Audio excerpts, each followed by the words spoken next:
The air inside the Golden Nugget Saloon hung heavy and yellow, thick with the pungent haze of cheap tobacco smoke, the sour reek of spilled whiskey, and the sharp, musky scent of unwashed men. It was a Saturday night in the bustling, dust-choked town of Red Creek, and the noise was a physical weight. A piano player in the corner hammered out a tinny, frantic tune that clashed with the roar of laughter and the clinking of heavy glass mugs. Lila moved through the chaos like a ghost haunting a graveyard.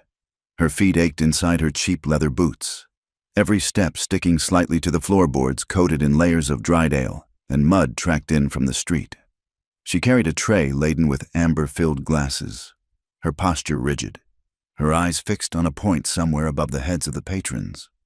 She wore the dress the saloon owner, a sweating, red-faced man named Silas, demanded she wear, a garment of garish crimson silk with a neckline that dipped too low and a skirt that rustled with a cheap, synthetic whisper. To the men in the room, she was just another fixture of the establishment, no more human than the cracked mirror behind the bar that distorted their reflections into funhouse monstrosities. They saw the paint on her lips and the rouge on her cheeks, and assumed they knew everything there was to know about her. They assumed she was for sale, or at least for rent. A heavy hand clamped onto her wrist as she passed a table of poker players.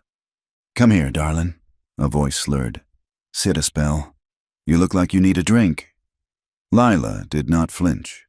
She had learned long ago that flinching provoked them, like a rabbit darting before a wolf. Instead, she offered a practiced, brittle smile that did not reach her eyes. "I have work to do, Mr. Henderson," she said, her voice steady. "Silas will dock my pay if I linger." She twisted her wrist, a subtle, practiced motion that used the man's own grease against him, and slipped free. She moved on before he could process the rejection, weaving between the tables with the grace of a dancer navigating a field of jagged stones.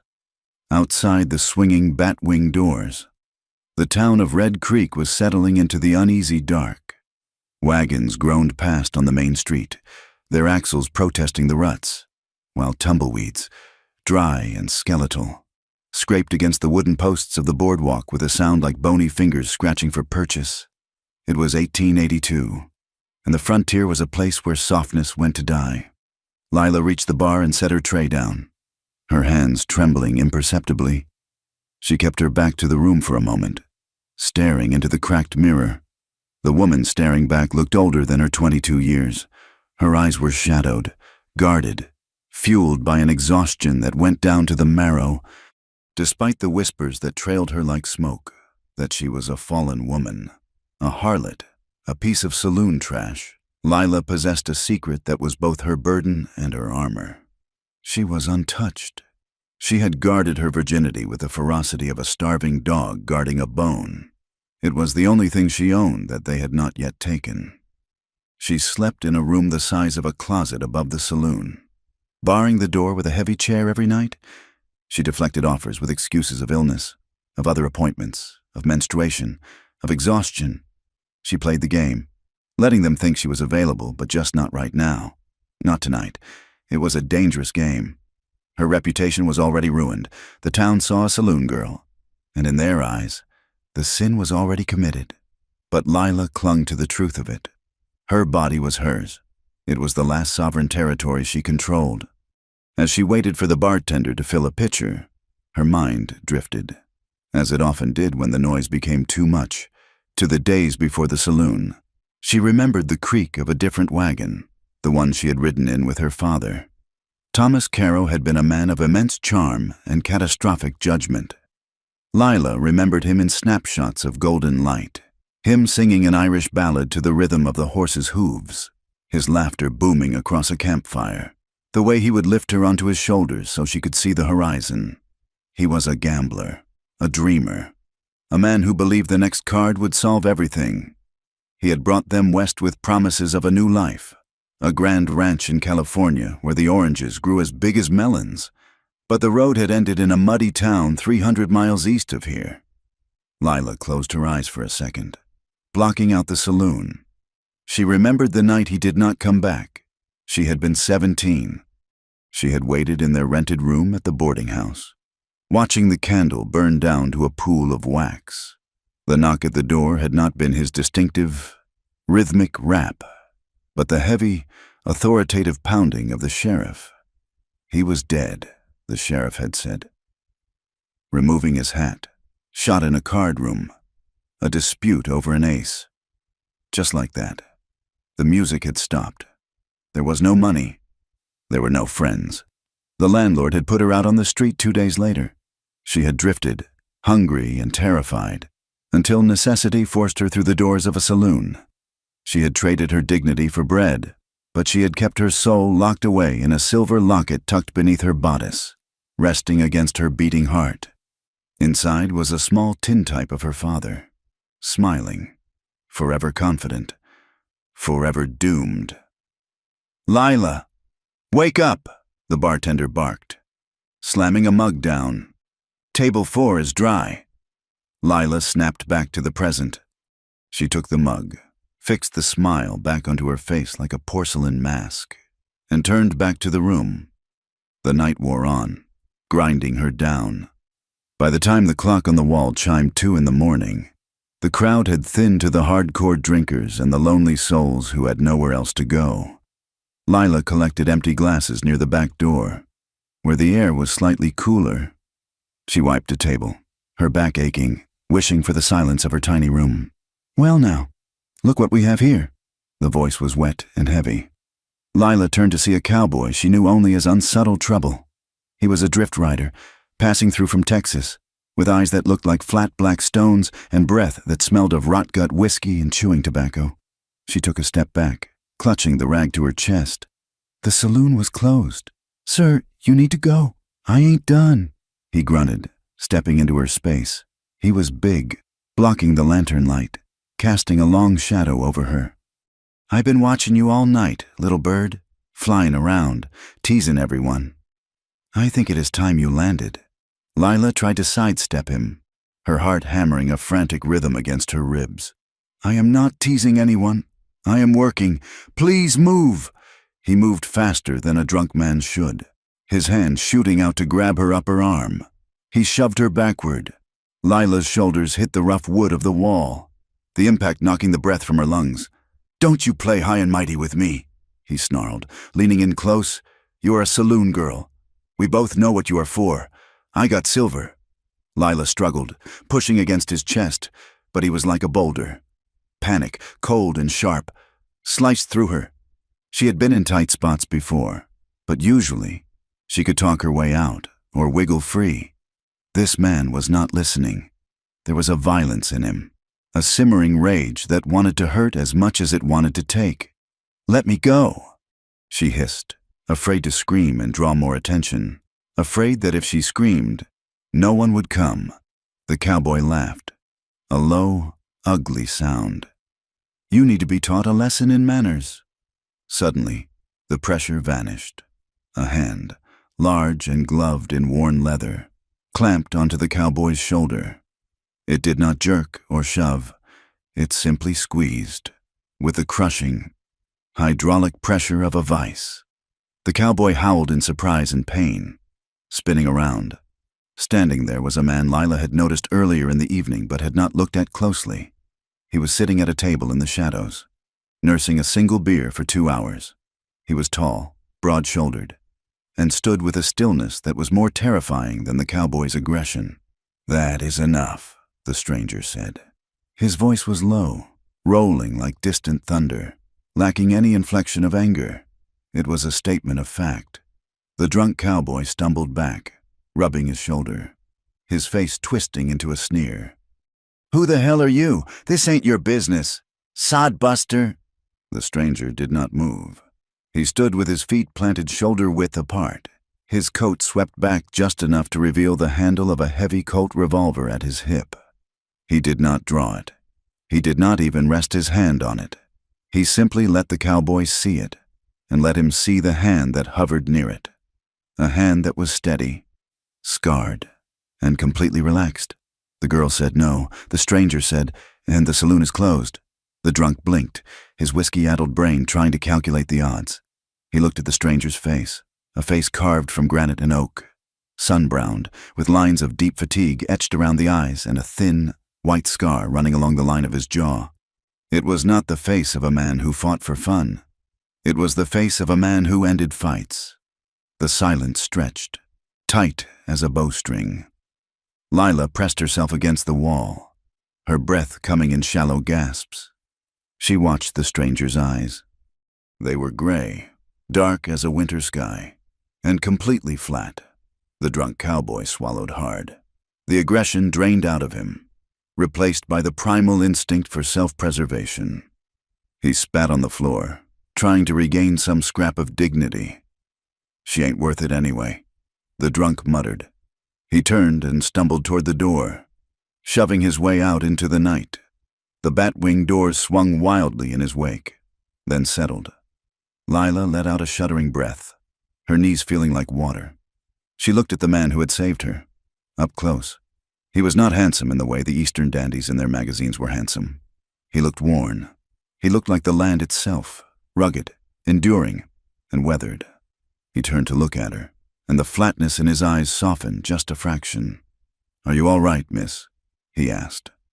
Lila pulled her dress up at the shoulder, her fingers trembling. Yes, thank you." She stepped away from the wall, feeling a sudden, burning shame. She hated that he had seen her like this, cornered, weak, handled. She hated that she needed saving. "I am used to it," she lied, lifting her chin, trying to summon the mask of the hardened saloon girl. "It happens," the man frowned, a deepening of the lines on his forehead. "It should not." He looked at her for a moment longer, his gaze feeling heavy and physical, as if he were weighing her soul. Lila felt a strange flicker in her chest, not quite fear, but a muted, confused attraction. He was dangerous, she could tell, but he had stepped between her and the danger. "I am Eli," he said. "Eli Mercer. Lila." He nodded once, touching the brim of his hat. "Good night, Miss Lila. Lock the door behind me." He turned and walked out, his boot heels loud on the floorboards. Lila watched him go, shivering as the cold wind from the open door whipped dust around her ankles. She stood there for a long time, the silence of the room ringing in her ears. Over the next few weeks, the season began to turn. The relentless heat of late summer broke, replaced by a crisp, biting chill that heralded the approach of autumn. The leaves on the cottonwoods along the creek turned brittle and gold, and the wind began to carry the scent of frost. Eli Mercer returned to town regularly for supplies, and every time he came to Red Creek, he stopped at the Golden Nugget. He never drank whiskey, only coffee or a single beer that he nursed for an hour. He never sat at the tables with the gamblers. He took a small table near the window, watching the street, until Lila had a free moment to approach. He did not flirt. He did not ogle her. He did not try to touch her hand when she set down his drink. He simply talked. "It is going to be a hard winter," he told her one Tuesday afternoon. "The saloon empty save for a sleeping drunk in the corner. The wool on the sheep is growing thick early, and the coyotes are moving closer to the house." "You have sheep?" Lila asked, wiping the table, grateful for the banal conversation. "Cattle?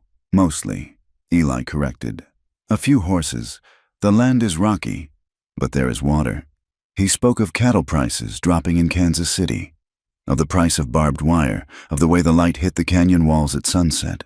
Small, ordinary things. To anyone else, it would have been boring.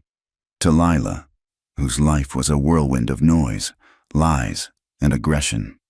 Eli's slow, deliberate sentences were like rain on parched earth. She found herself watching the door on the days she knew he was coming. When his broad silhouette appeared against the light, a knot of tension she carried in her shoulders would loosen. It was a fragile safety, illogical and tenuous, but she clung to it.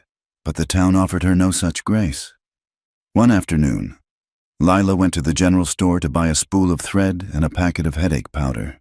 As she walked down the boardwalk, wrapping her shawl tight against the wind, she passed Mrs. Gable and Mrs. Miller, the wives of the town doctor and the banker. The women stopped their conversation abruptly. Mrs. Miller reached out and pulled her young daughter close. pressing the child's face into her skirts as if Lila were carrying a contagious fever. "Did you see the dress she wore last Sunday?" "Mrs." Gable whispered, loud enough for Lila to hear. "Walking into the Lord's house like she belongs there. She has no shame." "Mrs." Miller hissed. "Saloon trash. They say she has laid with half the county." Lila kept her eyes forward, her face burning. She ducked her head, her shoulders stiffening, pretending she was deaf. It was a familiar humiliation, but it never stopped stinging. It cut deeper because she knew the truth of her own innocence. And she knew it did not matter. To them, her job was her soul. She pushed open the door of the general store, the bell jingling cheerfully, mocking her mood. Eli was there, standing by the counter, buying a sack of flour. He turned as she entered. He had heard the women outside. Lila saw it in the set of his jaw. He looked at her, then looked through the window, at the women, his expression darkening. He said nothing to them. He was not a man to start a war with church ladies. But when Lila approached the counter, waiting for the clerk to acknowledge her, Eli tipped his hat to her with deliberate, exaggerated respect. "Good afternoon, Miss Lila," he said, his voice carrying in the small, quiet store. The clerk, a pimply boy who usually smirked at her, straightened up at Eli's tone. "Good afternoon, Mr. Mercer," Lila whispered, gratefulness swelling in her throat so hot it hurt. He waited until she had made her purchase, walking out just behind her, shielding her back from the glares of the other patrons. He did not walk her all the way to the saloon. That would have caused a scandal that would only hurt her more. But he stood on the porch of the store until she was safely inside the double doors. November arrived, gray and bleak. The wind howled down from the mountains, stripping the last leaves from the trees and driving dust through every crack in the saloon walls. Lila sat on the edge of her narrow bed in the room above the bar. She had poured out her savings onto the quilt, a small pile of silver dollars and crinkled bills. She counted it for the third time. $42. It was nothing. It was not enough to buy a train ticket east and set herself up in a respectable boarding house. It was not enough to buy a plot of land. It was barely enough to keep her fed for a few months if she lost her job. She stared at the coins, despair settling in her gut like cold lead. She was 22. In 10 years, she would be 32, her looks fading, her body worn out by the relentless hours. She would die in this saloon. She would become like old Hattie, the woman who scrubbed the floors, toothless, forgotten, sleeping on a pallet in the storeroom. The thought made her chest constrict. She was drowning, and the water was made of whiskey and dust. Downstairs, glass shattered. A man shouted. The nightly violence was starting. Lila swept the money back into its pouch and hid it under the loose floorboard. She checked her face in the shard of mirror on the wall, pinched her cheeks to bring back the color, and went downstairs to survive another night. Later that night, the despair broke her. A customer, a trapper smelling of uncured pelts, had grabbed her hard, bruising her waist. When she complained to Silas, the bartender, he had merely shrugged. "Just laugh it off.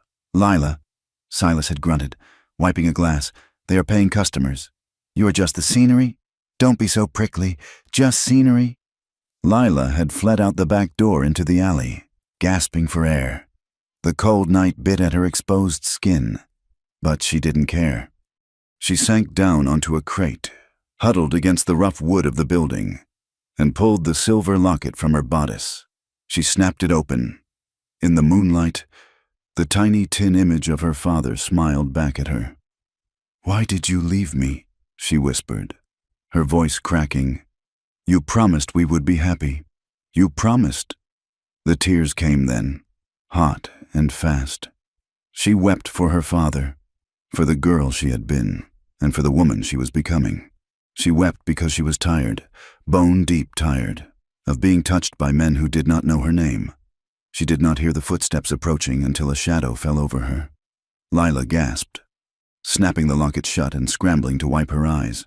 She looked up, expecting the trapper, reaching for the small knife she kept in her boot. It was Eli. He stood at the mouth of the alley, a silhouette against the street lamps. He took a step closer, his boots crunching softly on the gravel. He saw the locket in her hand, the glint of silver in the darkness. "I did not mean to intrude," he said softly. Lila sniffed, turning her face away. "I am fine, just getting some air." Eli looked at the locket, then at her tear-streaked face. He misunderstood what he saw. He saw a young woman pining for a lost love, a sweetheart left behind in the East, or perhaps a husband dead in the war. He sat down on a barrel a few feet away, giving her space. The wind ruffled the collar of his heavy sheepskin coat. "I have a ranch," he said suddenly. Lila blinked, confused by the non sequitur. She looked at him. "I know, you told me. It is about 20 miles north," Eli continued, staring at his hands. "It is isolated. The house is small. The roof leaks in the heavy rain. Though I am fixing it, I have 3 hands working for me, but they sleep in the bunkhouse. It is quiet out there." Lila watched him, wiping her cheeks with the back of her hand. "Why are you telling me this?" "Eli?" He looked up, meeting her eyes. His face was solemn, terrifyingly open in its honesty. "The land is going to make me or break me in the next few years. I have a herd to build. I have fences to mend. It is too much work for one man to manage the land and the house." He took a breath, struggling with the words. He was a man of action, not speeches. "I need someone to keep the house, to handle the accounts. I am slow with figures, to cook something that isn't beans, to share the risk." Lila went still. The wind whistled through the alley, tugging at her skirt. She understood what he was saying. She understood the shape of the hole in his life. "Are you offering me a job, Mr. Mercer?" she asked quietly. "No," Eli said. He leaned forward, resting his elbows on his knees. "I am offering you a way out of here." He looked toward the saloon door, where the sound of a drunken argument spilled out. "I am offering you marriage, Lila." The word hung in the cold air between them. "Marriage," Eli continued, his voice steady but low. "I know I am not a gentleman. I have scars, and I am not rich, not yet. But if you marry me, you will have my name. It is a clean name. The town. They will have to shut their mouths. You would have a home. You would be safe from this." He gestured vaguely at the saloon, at the trapper inside, at the sticky floors. "I would never raise a hand to you," Eli said, looking her dead in the eye. "I swear that on my mother's grave, it would be practical. We could help each other." Lila stared at him, her heart pounding against the locket. It was a business proposal. He needed a wife. She needed a rescue. It was unromantic, blunt, and desperate. But as she looked at him, she saw something else in his gray eyes. Beneath the stoic practicality, there was a deep, aching loneliness. He was a man who walked into an empty house every night. He was a man who wanted someone to witness his life, and she was terrified. Marriage? To a man she barely knew? A man who carried a gun and looked like he had walked through hell? It was madness. It was trading one trap for another. What if he was cruel? What if he drank? What if he was like her father, full of promises that turned to dust? But then she heard Silas's voice in her head. "You are just scenery." And she looked at Eli's hands, large, capable, resting gently on his knees, the hands that had stopped the drunk without striking a blow. I cannot give you an answer tonight," she whispered. Eli stood up. He nodded, accepting this. He did not press her. "I will be at the livery stable until noon tomorrow," he said. "If you are not there, I will ride out alone." He tipped his hat and walked away, leaving her alone in the alley with the wind and the terrifying weight of a choice. Lila did not sleep that night. She lay in her narrow bed, listening to the wind rattle the window pane. She thought of the endless cycle of the saloon. She thought of the open prairie she had seen from the wagon years ago, the vast, terrifying, beautiful emptiness. She thought of Eli's face, the scars, the quiet. He was a stranger, but he was a stranger who had seen her crying and offered her a home, not a proposition for an hour in a rented room. By dawn, the wind had died down. Lila rose, washed her face in the basin, and packed her meager belongings into a single carpet bag. She put on her most modest dress, a faded blue calico, and pinned her hair up tight. She walked to the livery stable just as the sun was cresting the horizon, painting the sky in violent shades of orange and purple. Eli was there, tightening the cinch on a large bay horse. A buckboard wagon stood ready, loaded with supplies. He froze when he saw her walking down the dusty street. He did not smile, but his shoulders relaxed, as if he had been holding a heavy weight. Lila stopped a few feet from him. Her hands were trembling so hard she had to clasp them together. "I am scared, Eli," she said, her voice small. Eli stepped closer. He took off his hat, holding it in front of him. "I am scared too." "Lila," he admitted. She looked up at him, searching his face for any sign of deceit. She found only steady resolve. "I will be a good wife," she said. "I work hard." "I know," he said. We will take it slow?" she asked, the fear of the marriage bed rising in her throat. Eli nodded solemnly. "Slow, in all ways. You have my word." They were married an hour later by Reverend Miller, a sour-faced man with thin lips who looked at Lila with open disapproval. He rushed through the ceremony in the dusty vestry of the church, as if he wanted to get the sin of it over with as quickly as possible. The town gossip mill was already churning. A few people had gathered outside the church, whispering behind their hands, pointing. The rancher and the harlot. What a pair. Lila felt exposed, naked under their stares in her simple blue dress. She felt the urge to run, to hide, but then Eli's hand found hers. His palm was calloused and warm, his grip firm without being crushing. He held her hand as if he were anchoring her to the earth. He did not look at the townspeople. He looked only at the preacher, repeating the vows in a low, rumbling voice. "I, Eli, take thee, Lila." When it was done, there was no kiss. The preacher merely snapped his Bible shut and coughed. Eli led her out to the wagon. He helped her up to the high seat, his hands respectful. They rode out of Red Creek just as the town was waking up fully. They left behind the saloon, the cracked mirror, the sticky floors, and the whispers. The wagon rattled over the hard-packed earth, the wheels turning rhythmically. The further they got from town, the quieter the world became. The noise of commerce faded, replaced by the sigh of the wind through the sagebrush and the distant yipping of coyotes. Night fell as they rode, enveloping them in a darkness so absolute it felt like velvet. The stars came out, millions of them, cold and bright and indifferent overhead. Lila sat beside her husband, their shoulders brushing with every jolt of the wagon. She clutched her shawl tight. The saloon was gone. Her past was receding into the dark. Ahead of her lay the open range, a small house, and a life with a man who was a mystery. She felt a spike of sheer terror at the unknown. But beneath it, fluttering like a bird in her chest, was something else.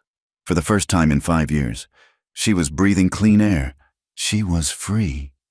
Lila woke to the smell of cold ashes and the sound of wind searching for a way in through the chinking of the log walls. The room was unfamiliar, bathed in the gray, watery light of dawn.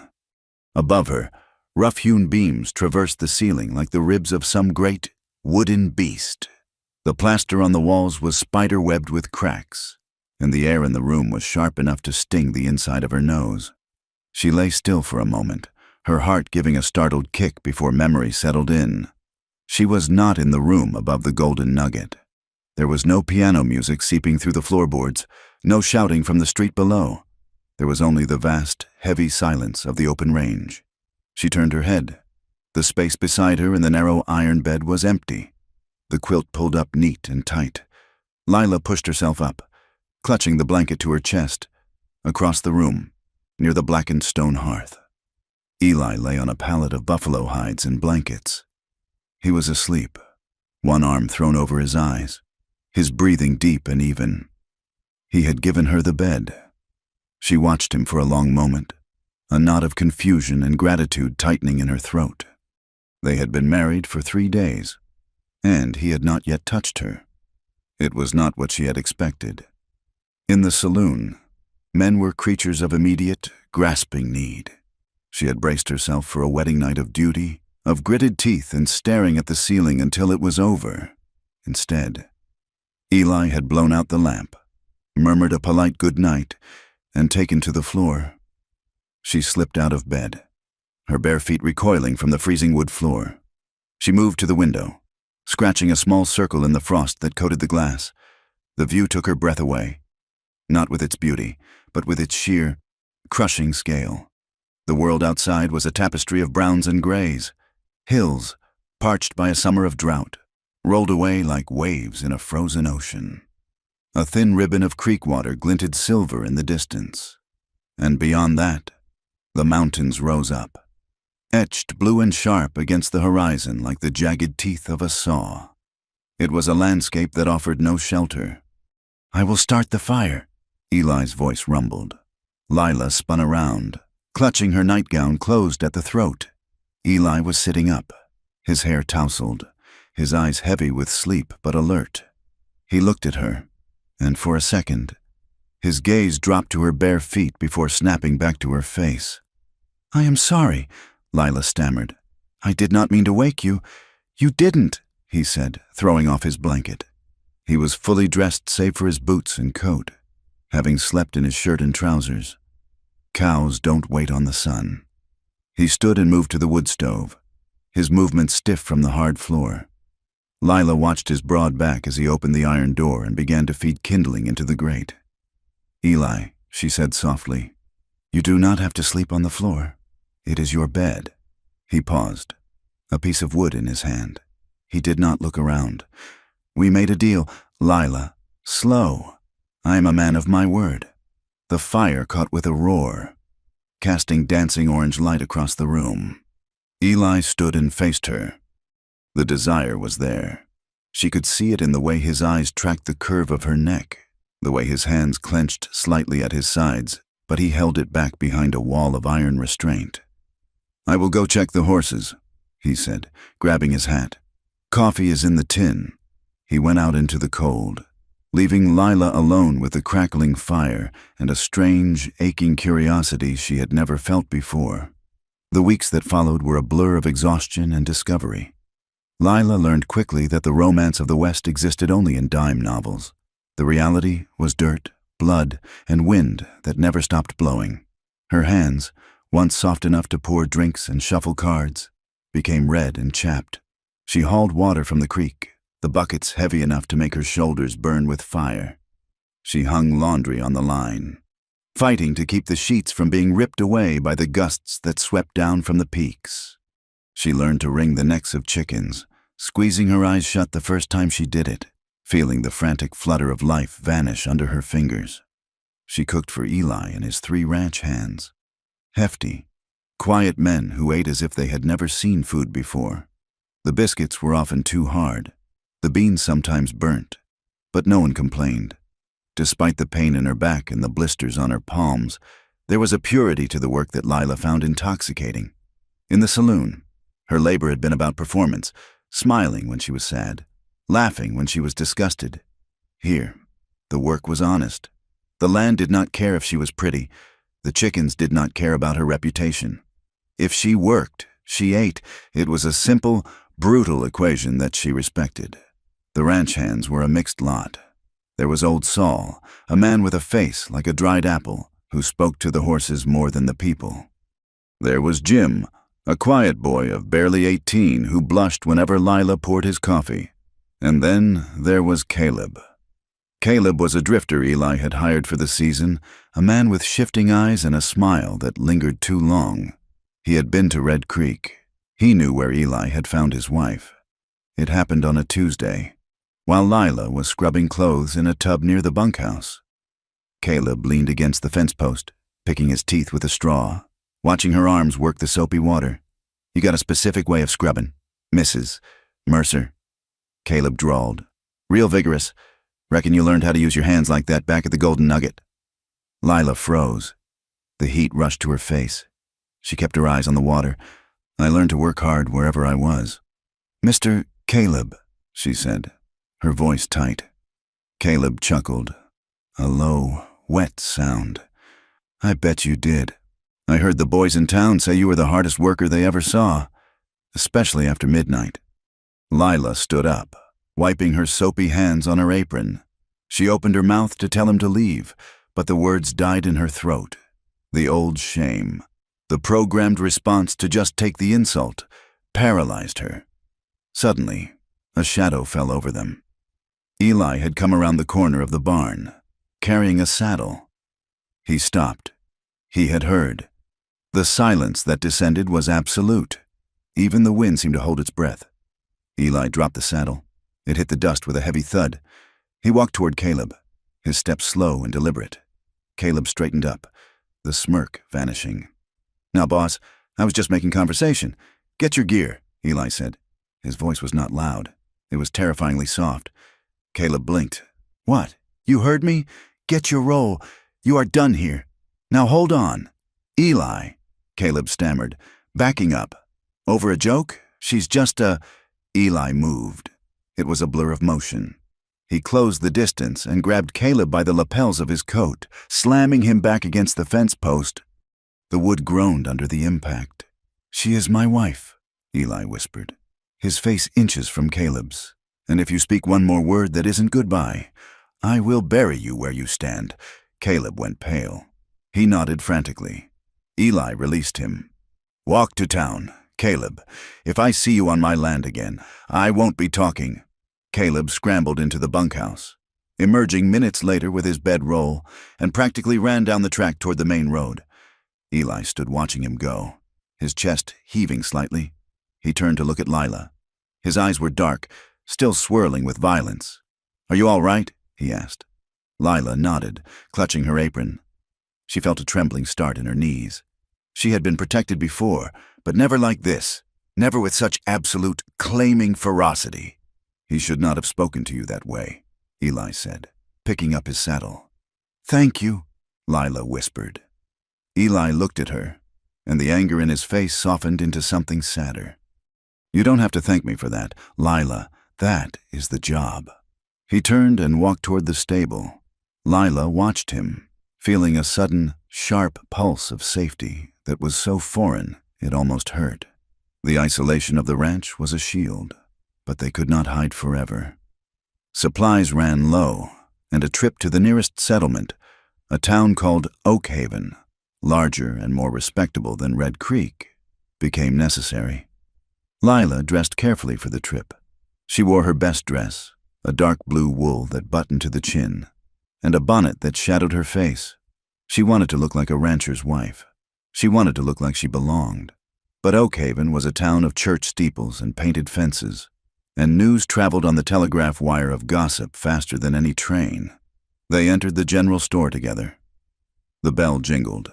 The conversation inside, a group of 3 women examining bolts of calico, died instantly. Lila kept her head high, holding Eli's arm. They moved to the counter. The clerk, a man with spectacles and a thin mustache, looked from Eli to Lila. A smirk touched the corner of his mouth. "Help you folks?" the clerk asked. "We need 50 pounds of flour, 10 of sugar, and a case of Arbuckles' coffee," Eli said. "And my wife needs some ribbon." The clerk leaned on the counter. "Right, I can get that for you, Mr. Mercer. And for the Miss—" He emphasized the word miss with a pause that acted like a slap. He was denying her the title. He was telling her he knew she wasn't a real wife. Lila stiffened. Eli's arm under her hand turned to rock. "It is Mrs. Mercer," Eli corrected, his voice dropping an octave. "Of course," the clerk said, his eyes mocking. "My mistake. Hard to keep track of all the changes." As they waited for the goods, one of the women from the calico section approached. She was older, wearing a severe black bonnet and a cross around her neck. "Mrs. Mercer, is it?" the woman said. "Yes," Lila said, forcing a smile. "I am Mrs. Higgins. From the Congregational Church?" The woman looked Lila up and down, her eyes lingering on Lila's figure. "We have a prayer circle on Wednesdays. We focus on repentance. Perhaps you would like to join. It is never too late to atone for one's former life. Even the most soiled dove can be washed clean. Or so the good book says." The air left Lila's lungs. The insult was wrapped in piety, sharp as a razor blade hidden in an apple. Lila felt Eli shift beside her, ready to intervene, ready to unleash the same anger he had shown Caleb, but she squeezed his arm, stopping him. She would not let him fight a woman for her. She would not let them see her bleed. "Thank you for the invitation, Mrs. Higgins," Lila said, her voice shaking only slightly. "But I find that hard work and a good husband are all the salvation I require at the moment." She turned her back on the woman. They rode back to the ranch in silence. The sky was turning a bruised purple over the mountains. Lila sat rigid on the wagon seat, staring straight ahead, her eyes burning with unshed tears. Eli watched her, his hands loose on the reins. "They are fools." "Lila," he said quietly. "It does not matter," she said, though it felt like a lie. "It matters to me," Eli said. Lila shrugged, a jerky motion. "I am used to it. Eli, I told you that. You shouldn't have to be," he said, and he sounded so angry, not at her, but for her, that Lila finally looked at him. He was staring at the road, his jaw set so hard a muscle feathered in his cheek. He was hurting because she was hurting. The realization made the tears finally spill over, silent and hot on her cheeks. That evening, the house felt smaller, the silence between them heavier. They sat by the fire, the wind picking up outside, rattling the shutters. Lila was mending one of Eli's shirts. Eli was cleaning his rifle, the rhythmic snick-snick of the cloth through the barrel the only sound. "My father used to clean his gun like that," Lila said suddenly. She didn't know why she said it. Maybe she just wanted to fill the silence. Eli looked up. "Your father?" "Thomas," she said, a small, sad smile touching her lips. "He wasn't a rancher, though he was a gambling man." Eli's hands went still on the rifle. "A gambler." "Yes, he was. Oh, he was a charmer. He could sing the birds out of the trees. He had a voice like warm honey. He used to sit me on his knee and tell me we were going to be royalty one day." She laughed softly, threading a needle. "He drank too much, and he lost money we didn't have. But he wasn't bad. Eli, he believed in luck too much. He loved me. I know he did." She looked at Eli, expecting him to share her wistful amusement. Instead, she saw his face had gone pale beneath the tan. His jaw was clamped shut tight. "Eli?" He looked down at the gun, reassembling the chamber with quick, jerky movements. "Men like that," Eli muttered, his voice rough. "They leave messes for other people to clean up." Lila felt a flash of defensiveness. He didn't mean to. He had a good heart. A good heart doesn't put food on the table or keep a roof over a child's head. Eli snapped. The sharpness of his tone startled her. She lowered the shirt. "You sound like you judge him," she said. "You did not know him." "I know the type," Eli said. He stood up, racking the rifle on the wall hooks. "I have known plenty of men who thought a smile and a song were enough to get by. They usually end up dead or in jail." He walked to the window, staring out into the dark. His back was stiff. "I have done things. Lila," he said, his voice dropping. "Things I am not proud of. On the trail, in dark rooms in towns I don't go back to." Lila watched him, a chill tracing her spine. "What kind of things?" "Survival," he said, "but I am trying to live better now. I am trying to build something that lasts." He turned to her, his eyes pleading for her to understand something he couldn't quite say. I have no patience for men who gamble with lives." He looked so haunted in the firelight that Lila's defensiveness melted. She stood and went to him, reaching out to touch his arm. "He is gone, Eli. It is just a memory." Eli looked at her hand on his sleeve, then up to her eyes. He looked as if he wanted to pull her close, to bury his face in her hair. But he just nodded, stepped back, and turned away. "I'm going to check the barn," he said. Winter arrived not with snow, but with a wind that screamed. 2 nights later, a norther blew in. The temperature dropped 20 degrees in an hour. The wind slammed against the ranch house like a physical blow, shaking the timbers. Inside, the cold was a living thing. It seeped through the floorboards and froze the water in the basin. Eli had built the fire up until the stove roared, But it wasn't enough. He laid out his pallet on the floor as usual, piling every spare blanket he could find on top of himself. Lila lay in the bed, shivering violently. The cold seemed to bypass her quilt, sinking into her bones. Her teeth chattered so hard her jaw ached.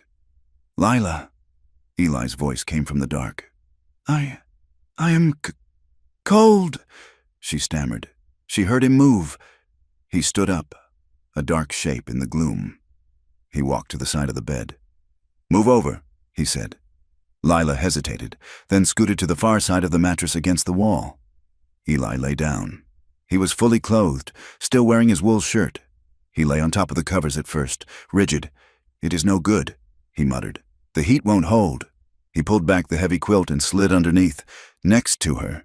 The heat radiating from him was shocking. He was like a furnace. Lila instinctively moved toward him, seeking that warmth. Eli stiffened as her cold feet brushed his calf. Then, slowly, he turned on his side to face her. "Come here," he whispered. He opened his arms. Lila moved into them. It was not sexual at first. It was survival. He wrapped his arms around her, pulling her flush against his body.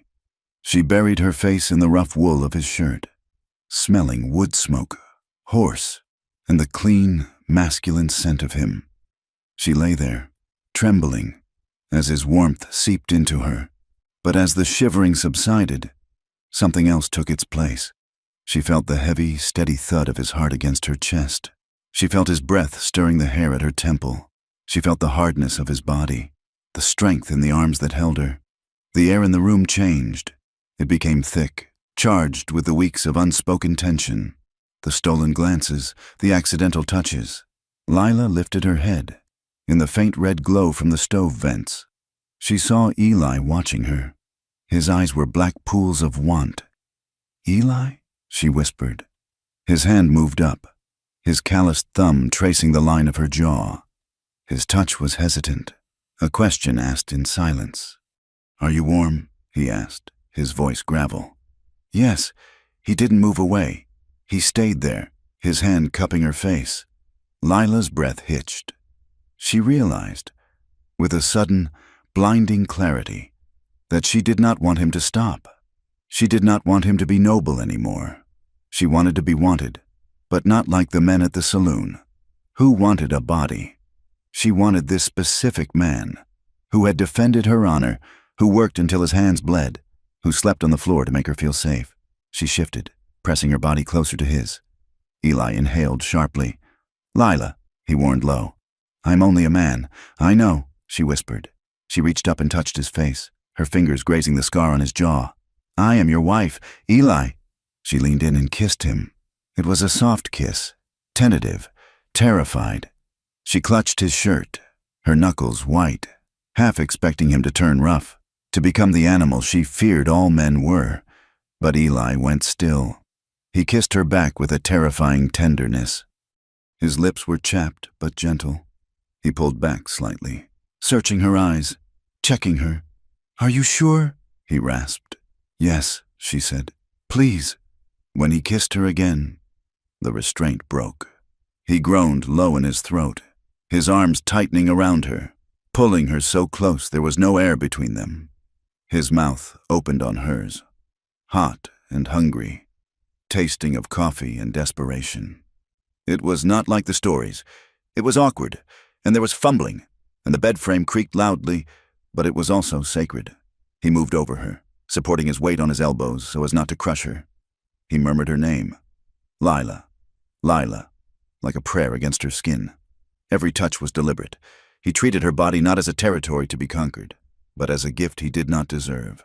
When the pain came, she gasped, and he stopped instantly, freezing, his face etched with concern. "I'm sorry," he whispered. "I'm sorry. Don't stop," she breathed, pulling him down. And then there was only the firelight, the wind howling outside, and the man who held her as if she were made of glass, shattering her loneliness piece by piece. Morning broke with a sunlight that was blindingly bright, reflecting off a dusting of frost that covered the world. Lila woke first. She lay in the crook of Eli's arm, his heavy limbs tangled with hers. She felt sore, but it was a good soreness. She felt anchored. The shame she had carried for years, the belief that her body was a source of trouble, a thing to be hidden, had evaporated in the night. She looked at Eli's sleeping face, the lines of worry smoothed out. She felt a fierce, terrifying swell of love, and with it, fear. Now she had something to lose. She slipped out of bed and dressed quickly. When she went to the kitchen to start the coffee, she moved with a new lightness. She wasn't just the woman who kept the house anymore. She was his. When Eli came into the kitchen 20 minutes later, he stopped in the doorway. He looked at her, and his face flushed a dark red under his tan. He looked shy, like a schoolboy. "Morning," he mumbled. "Morning," Lila said, pouring him a mug. He took it, their fingers brushing. He caught her hand, holding it for a second. He didn't say anything poetry-worthy. He just squeezed her fingers and let go. "I'll be in the barn," he said. But the way he looked at her before he put his hat on, as if she were the only source of heat in a frozen world, was enough. The land, however, did not care about their happiness. 2 weeks later, a late frost hit, blackening the small vegetable garden Lila had painstakingly planted. She stood over the withered tomato vines, fighting back tears. Eli found her there and simply put a hand on her shoulder. "We will plant again," he said. Then the coyotes grew bold. One night, the howling was close, frantic and yipping. In the morning, they found a calf, torn apart near the creek. It was a financial blow. Cattle were money, but the violence of it shook Lila. Then came the dust. It started as a brown haze on the horizon, swallowing the mountains. By noon, the sky was a bruised yellow. "Dust storm!" Eli shouted from the yard. "Close the shutters! Wet the sheets!" Lila ran through the house, slamming windows shut. She soaked spare sheets in the water bucket and hung them over the windows and doors to catch the grit. The storm hit with a roar like a freight train. The light vanished. The air inside the house turned thick and hazy despite their efforts. Dust tasted of copper and old earth. It coated everything, the table, the bed, their teeth. They sat at the kitchen table for 4 hours, a lantern burning between them, listening to the wind try to tear the roof off. They held hands, their palms gritty with dust. When the wind finally died, they stepped outside. The world had changed. Drifts of brown dirt were piled against the barn. The sky was a bloody, spectacular red as the sun set through the lingering haze. Eli wiped his face, leaving streaks of mud. He looked out at his land, battered and brown. "It takes," he said softly. "It takes and takes before it ever gives." Lila took his hand. She looked at the desolate landscape, then at her husband. "Then we make it give," she said fiercely. Eli looked down at her, a smile cracking the mask of dust on his face. "I reckon we do, Mrs. Mercer." A week later, a buggy rattled up the drive. It was Mrs. Holloway, a widow who ran the ranch to the east. She was a large woman with hands like shovels and eyes that missed nothing. She climbed down from her buggy before Eli could help her. "Heard you got hitched. Eli," she boomed.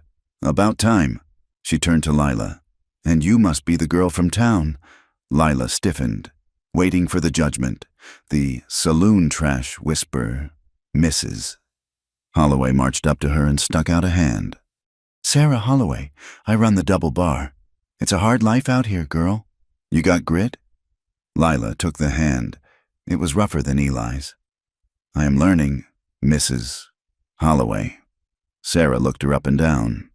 "Well, you're standing, ain't you? That's half the battle. Ignore the biddies in town. They wouldn't last a day hauling water." She stayed for coffee. She was blunt, asking Lila directly about her past. "Is it true you worked the Nugget?" Sarah asked, dunking a biscuit in her coffee. "Yes," Lila said, lifting her chin. "I did." Sarah nodded. "Hard work, bad hours, better than starving. That was it. No sermon, no pity." Lila felt a weight lift. She had an ally. As the days shortened and the true winter loomed, a shadow began to grow in the house. It was subtle at first. Eli became quieter. He would sit for long periods in the evenings, staring into the fire, his expression distant and troubled. Lila would catch him looking at the old Colt revolver hanging by the door. He would look at it with a mixture of loathing and familiarity. One night, Lila came up behind him as he stared at the flames. "Eli? What is wrong? You have been miles away all week." Eli started, as if waking from a dream. "Nothing, just thinking about the herd. Winter is coming." It wasn't the herd. Lila knew it. The connection they had built allowed her to sense his moods. He was pulling away, walling himself off. "Is it me?" she asked, her voice trembling. Do you regret it?" Eli turned to her, his eyes wide. "No, never that." He pulled her into his lap, burying his face in her neck. He held her tight, desperate. "You are the only good thing in my life, Lila, the only clean thing." But he didn't tell her what was wrong, and that silence frightened her more than the wind. The part ended on a Tuesday morning. The sky was a slab of gray slate, low clouds massing over the hills, promising snow. Eli saddled his horse early. He was riding out to the North Ridge to check for strays before the weather broke. Lila stood on the porch, wrapped in her shawl. The wind whipped her skirts around her legs. "Be careful," she said. Eli leaned down from the saddle. He took her hand, his thumb brushing the gold band on her finger, a ring he had bought her in Oak Haven. "I always come back," he said. He turned the horse and rode out. Lila watched him go, a small dark figure against the immense, indifferent landscape. She looked down at her hand. She held her father's silver locket in her left hand, and on her right hand, the wedding band glinted dully in the gray light. Two men, one dead, one living, one who had left her to the wolves, and one who had saved her from them. She shivered, a sudden, cold premonition passing through her like a ghost. She squeezed the locket and the ring, feeling the metal bite into her palm, caught between the shadow of the past and the terrifying, fragile hope of her future. Winter descended on the Wyoming territory, not with the grace of falling snow, but with the violence of a clenched fist. The wind was a constant screaming presence that tore across the open plains, driving ice crystals into the wood of the ranch house until the logs seemed to groan in protest. The creek, which had trickled merrily in the autumn, was now a jagged scar of ice, requiring Eli to take an axe to it every morning just so the horses could drink. Life shrank to the perimeter of the heat thrown by the cast-iron stove. Every chore was a battle. Hauling wood meant wrapping one's face in wool until only the eyes were visible, fighting a gale that tried to knock a grown man off his feet. The air was so cold it burned the lungs, tasting of iron and frozen sage. Yet, inside the small house, a different kind of fire had taken hold. The isolation, which Lila had feared would suffocate her, instead became a cocoon. There was nowhere to go, no one to see, and nothing to do after the sun went down but exist together in the small, flickering circle of lantern light. The awkwardness of their early marriage had melted away, replaced by a profound, wordless reliance. They moved around each other in the small kitchen with the ease of a single organism. Lila knew exactly when Eli would reach for the coffee pot, and she would have it ready. Eli knew when Lila's hands were aching from the cold laundry water, and he would take them in his large, rough palms, rubbing heat back into her fingers without saying a word, and in the dark, under the heavy pile of quilts. The restraint Eli had shown in the beginning finally broke, not with violence, but with a tidal surge of need that matched her own. It happened on a Tuesday night in late January. The wind was howling like a banshee, shaking the roof shingles. They were in bed, huddled together for warmth. Lila lay with her back to Eli, feeling the solid, radiating heat of his chest against her spine. She turned in his arms. It was a bold move, one she never would have dared a month ago. She found his mouth in the dark. "Eli?" she whispered against his lips. He did not pull away. He groaned, a low vibration in his chest, and his arms tightened around her. Lila ran her hands over the ridges of muscle on his back, marveling at the contrast between the hardness of his body and the gentleness of his touch. In the saloon, touch had been a transaction, something stolen or forced. Here, it was a conversation. She learned the map of him, the scar on his ribs from a steer horn, the roughness of his beard against her neck, the way his breath hitched when she traced the line of his hip. She found a power in herself she had not known existed, the power to bring this stoic, silent man to the point of unraveling. When they came together, it was a desperate, beautiful collision. It was a refuge. Outside, the world was trying to freeze them to death. Inside, they were alive, burning, claiming victory over the empty prairie with every breath and every touch. Afterward, Eli held her, his face buried in her hair. "You are cold," he murmured, pulling the quilt up to her chin. "I am not," she answered, resting her head on his shoulder. "I am not cold at all." But the past was a ghost that could walk through walls, no matter how thick the logs. On the evenings when the wind was too loud for sleep, they talked. Lila, feeling safe in the haven they had built, began to speak more freely of her childhood. She found herself polishing the memories of her father, Thomas Caro, rubbing away the tarnish until he shone like a saint. She told Eli about the time Thomas had won $100 in St. Louis and bought her a silk ribbon and a bag of peppermint sticks. She told him about the songs he sang, Irish ballads full of longing and rebellion. "He had such a laugh," Lila said, staring into the fire one evening, a half-finished quilt on her lap. It filled up a room. He used to say that a man without a song in his heart was already dead. He would lift me up on his shoulders so I could see the parades. I felt like a giant. She smiled at the memory, carefully editing out the smell of stale whiskey that had always accompanied those shoulder rides, and the way his hands shook when the money ran out. Eli sat opposite her, whittling a new handle for an axe. As she spoke, his knife slipped, gouging a deep, ugly scar into the pale wood. "He was a good man," Lila said softly. "He just had bad luck." Eli stopped whittling. He did not look up. His jaw muscle jumped, a tight knot of tension beneath the skin. "Luck is what you make it," Eli said, his voice flat. Lila frowned, sensing the withdrawal. "Why do you always do that? Do what? Go cold, whenever I speak of him?" Eli set the wood down and looked at the fire. The flames reflected in his dark eyes, making them unreadable. "I just struggle to see the virtue in a man who drags a child into saloons. Lila, that is all." "It wasn't a saloon," Lila defended, her voice rising. "It was a life. We were going somewhere. He was going to buy land. Just like this." Eli looked at her then. The expression on his face was pained, a mixture of pity and something darker that Lila could not place. "He didn't buy land. Lila, he died in a card room." Lila flinched. The bluntness of it stung. "He was murdered," she snapped, "by some coward who couldn't take losing a hand." Eli stood up abruptly, the chair scraping loud against the floorboards. "I need to check the stove in the bunkhouse," he said. "The boys let it burn low last night." He walked out into the biting wind without a coat, leaving Lila alone with the fire and a sudden sharp feeling of resentment. Why couldn't he let her have her memories? Why did he have to be so hard, even on the dead? February brought a brief, deceptive thaw, followed by a sky the color of a bruise.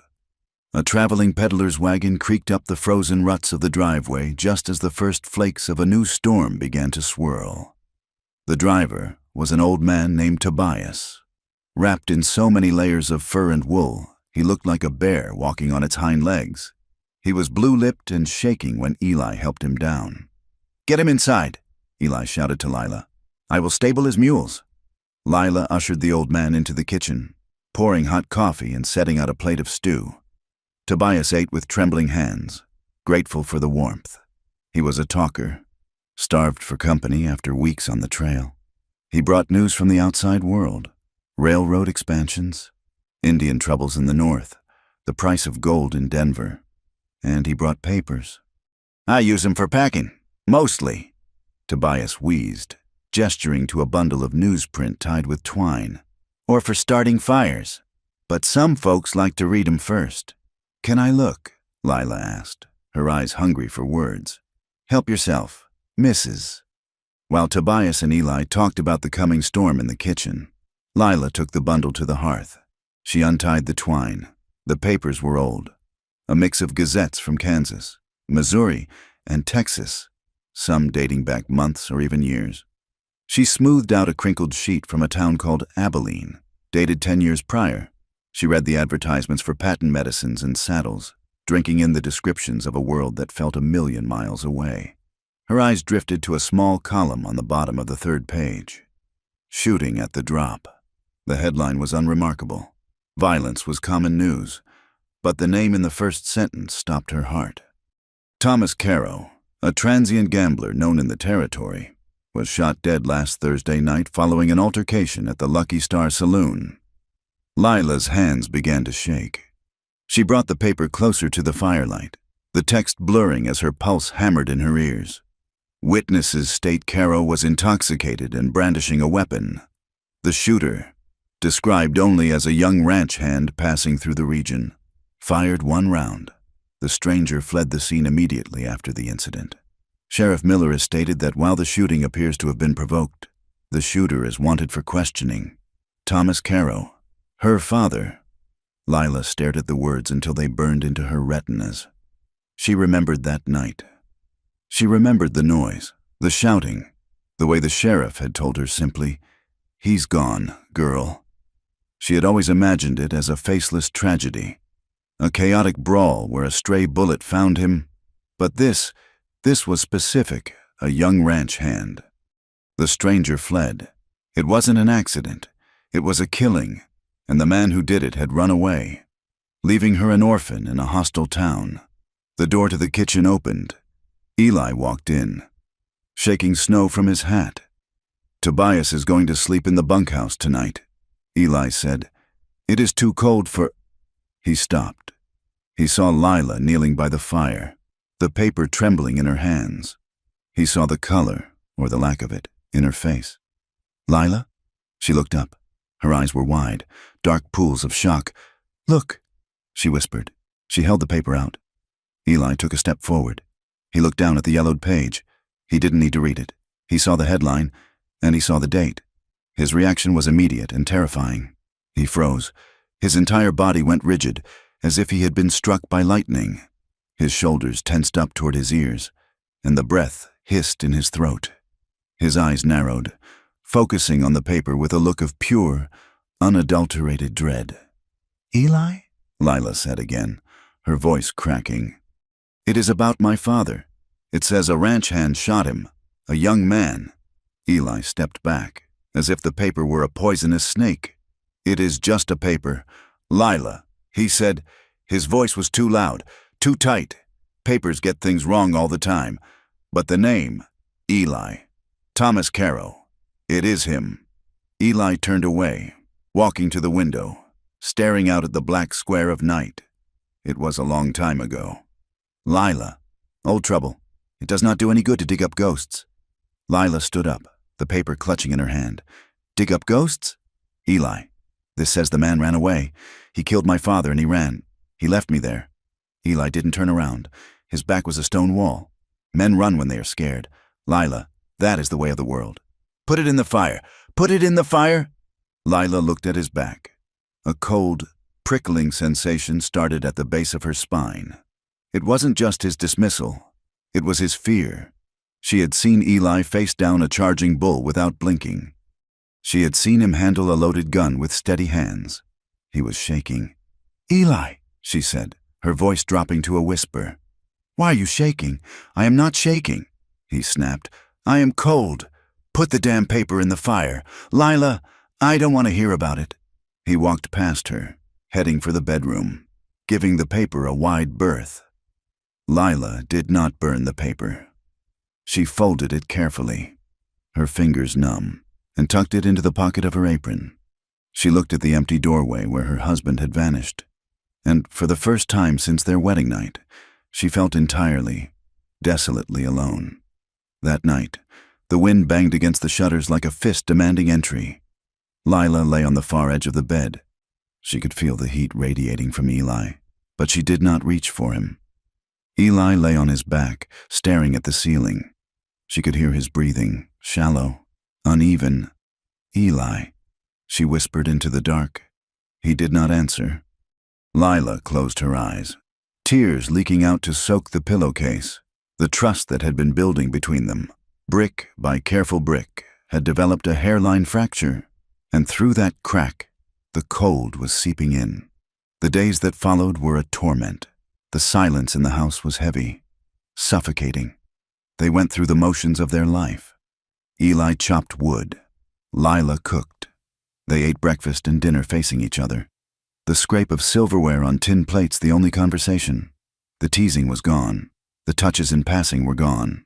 When Eli came in from the cold, he did not look for her smile. He went straight to the fire, washing his hands with a fervor that looked painful. The ranch hands noticed. Old Saul watched them with narrowed eyes, chewing his tobacco slowly. Jim stopped making jokes. The tension was a physical thing, thick as smoke. Outside, the weather mirrored the rift. The snow melted into a sea of brown mud, then froze overnight into jagged, ankle-breaking ruts. Every step was treacherous. Then, the law came. It was 3 weeks after the peddler had left.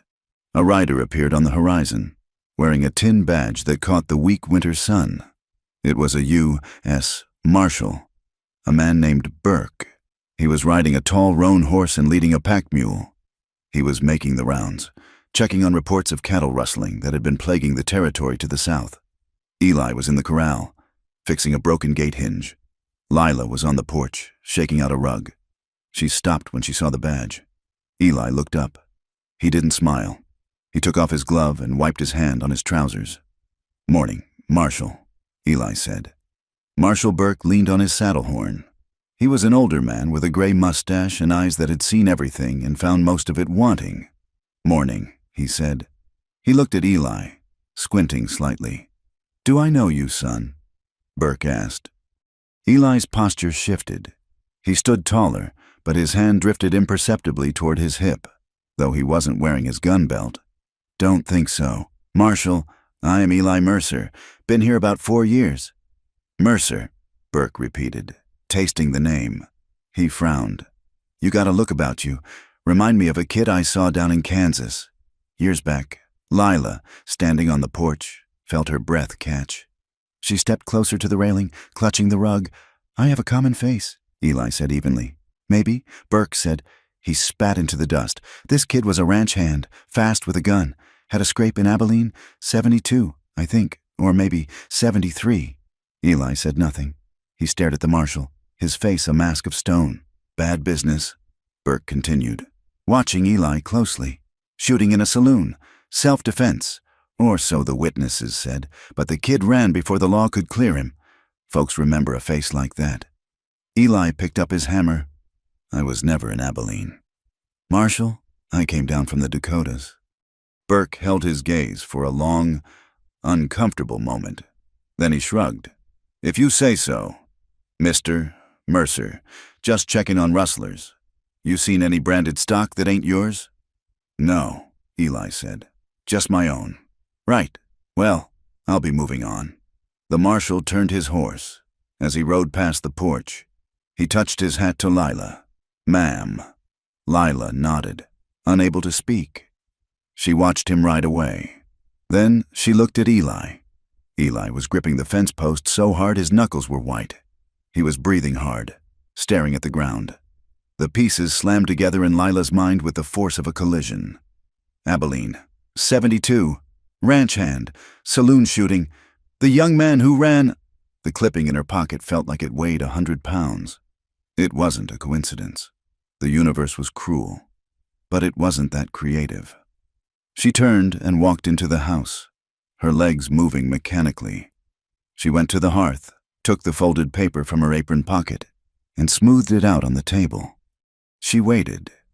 Eli came in at sundown. He looked exhausted, his shoulders slumped. He hung his hat on the peg and turned to the room. He saw Lila standing by the table. She was not cooking. The fire was low. On the table, in the center of the wood, sat the yellowed newspaper clipping. Eli stopped.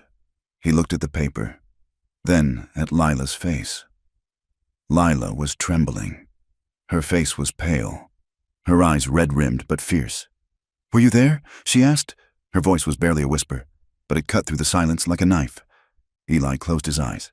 He didn't move. "Eli, look at me. Were you in Abilene in 1872? He opened his eyes. "Yes. Did you shoot a man in a card room?"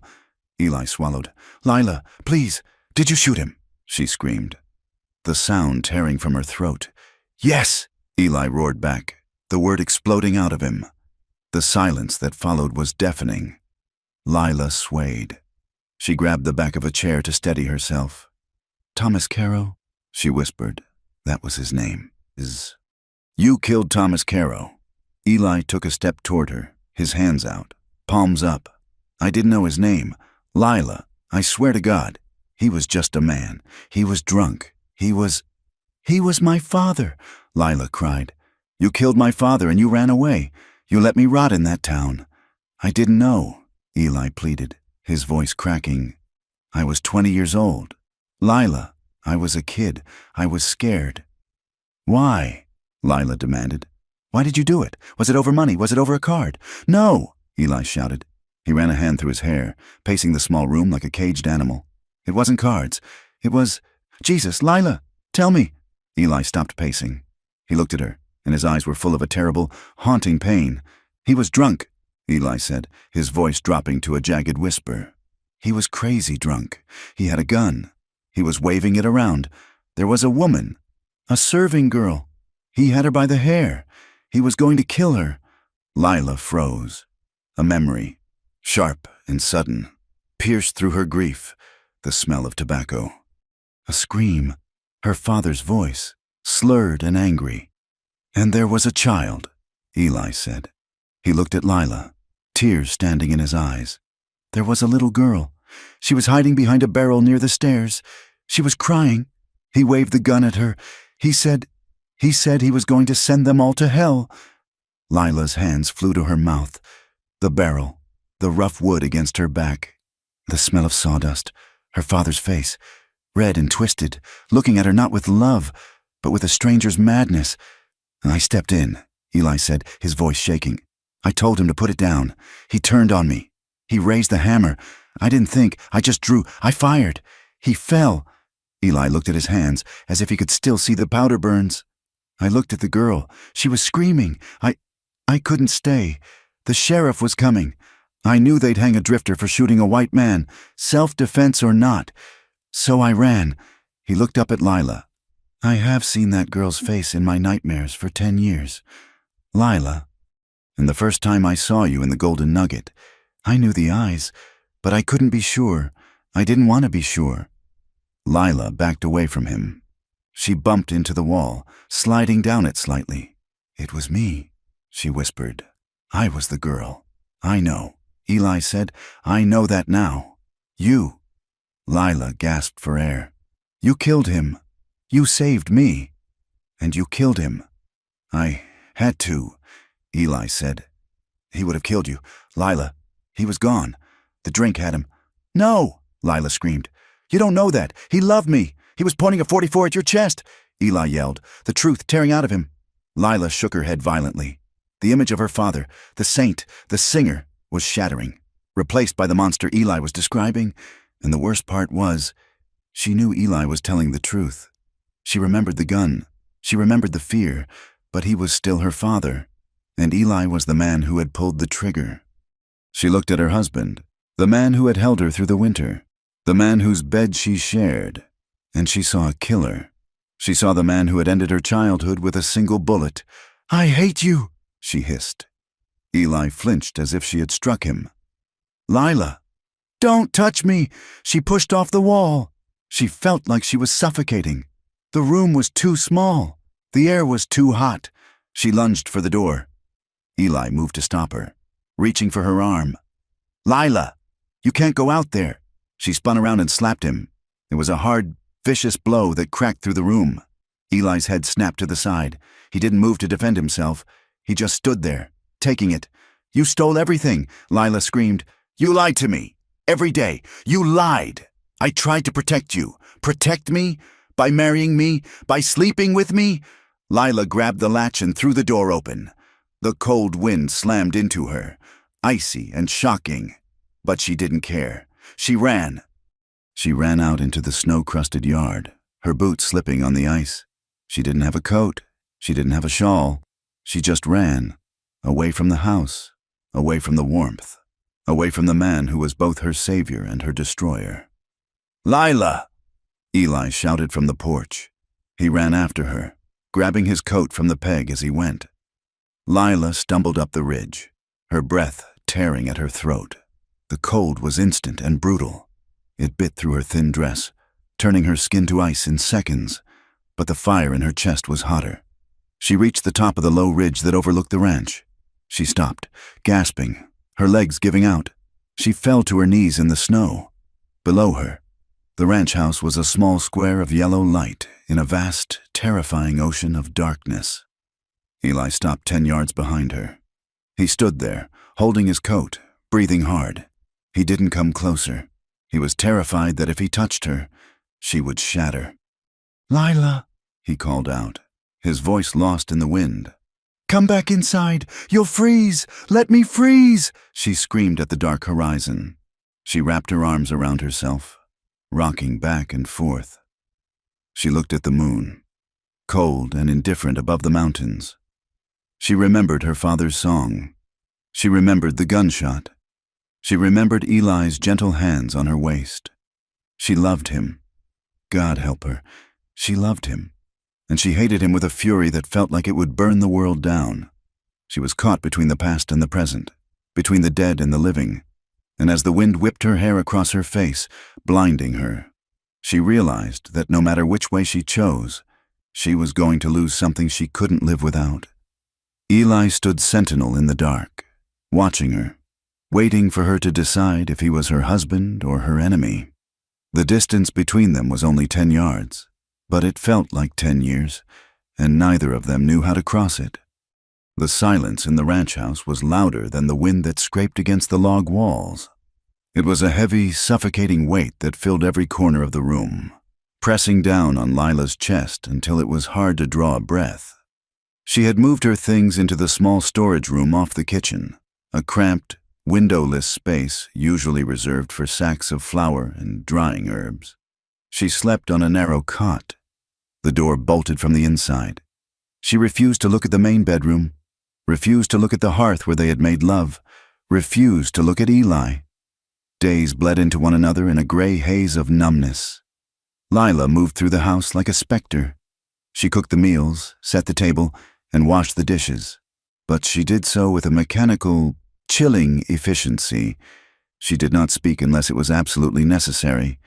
"We need more firewood," she would say, addressing the air over Eli's shoulder. "I will chop it," he would reply, his voice rough and low. That was the extent of their marriage. Eli respected her distance, but it was killing him. Lila could see it in the way his shoulders slumped when he thought she wasn't looking, in the new, deep lines etched around his mouth. He threw himself into the work of the ranch with a terrifying intensity. He was gone before dawn, riding the fence lines until long after dark, fixing posts that were not broken, searching for cattle that were not lost. He was trying to exhaust himself. Lila realized. He was trying to work until he was too tired to think, too tired to remember the night in Abilene, too tired to see the accusation in his wife's eyes. But late at night, when the house was dark and the wind died down, she would hear him. He sat in the main room by the dying embers of the fire, sitting in the chair where they used to talk. He sat there for hours, silent and still, keeping a vigil over the wreckage of their life. Lila lay on her cot, staring at the rough ceiling beams, her heart churning with a poisonous mixture of grief and rage. She tried to summon the image of her father, the saint she had mourned for 5 years. She tried to remember his laugh, the smell of his bay rum aftershave, the way he would lift her onto the counter of a general store and buy her a peppermint stick. But the memories were tainted now. The picture Eli had painted, the drunk with the gun, the man threatening a child, had superimposed itself over her cherished recollections. She remembered the nights in the boarding houses when Thomas would come home stumbling, his eyes glassy and strange. She remembered the arguments with dealers where he would shout until his face turned purple. She remembered the time he had left her alone in a wagon for 6 hours while he played faro. And she had been so thirsty she had licked the condensation off a metal canteen. He had loved her. She knew that. But he had also been dangerous. He was both the warm, singing father of her dreams and the unstable, violent man of Eli's nightmares. And reconciling those two truths felt like trying to hold two opposing magnets together. The force of it tore her apart. The truth, like water, found a way to leak out. It started with a loose tongue in the bunkhouse. Perhaps Jim had overheard their shouting match, or the marshal had said more than he should have in town. However it happened, the story reached Oakhaven. Lila felt the change the moment she walked into town for supplies 2 weeks after the revelation. The silence that fell over the street was not the usual respectful quiet. It was sharp and predatory. She tied the buckboard in front of the general store. A group of men standing on the porch stopped talking as she approached. They watched her, their eyes sliding away when she met their gaze. Smirks touching their lips. That is the one. She heard a whisper. Married the man who punched her daddy's ticket. Lila kept her chin high, her face a mask of porcelain indifference. She walked into the store. Inside, the atmosphere was even worse. Mrs. Higgins, the churchwoman who had once invited her to repent, was standing by the counter with 2 other women. They turned as one to look at Lila. There was no invitation to prayer circles this time. There was only cold, hard judgment. "I need 10 pounds of coffee and a sack of sugar," Lila told the clerk, her voice steady. The clerk scurried to fetch the items, looking nervous. "Mrs." Higgins stepped forward. She was a tall woman with a face like a hatchet, sharp and unyielding. "You have a lot of nerve showing your face here. Mrs. Mercer," she said. Lila ignored her, counting out coins on the counter. "I suppose it makes sense, though, Mrs." Higgins continued, her voice loud enough to carry to the back of the store. "A woman of your background. You are used to doing whatever it takes to survive." Lila froze. She turned slowly to face the woman. "What did you say, Mrs.?" Higgins smiled, a thin, cruel expression that did not reach her eyes. "I said, it makes sense. You must have known who he was, or maybe you didn't care. A roof over your head and a warm bed are worth forgetting a few sins, aren't they? Even a father's murder.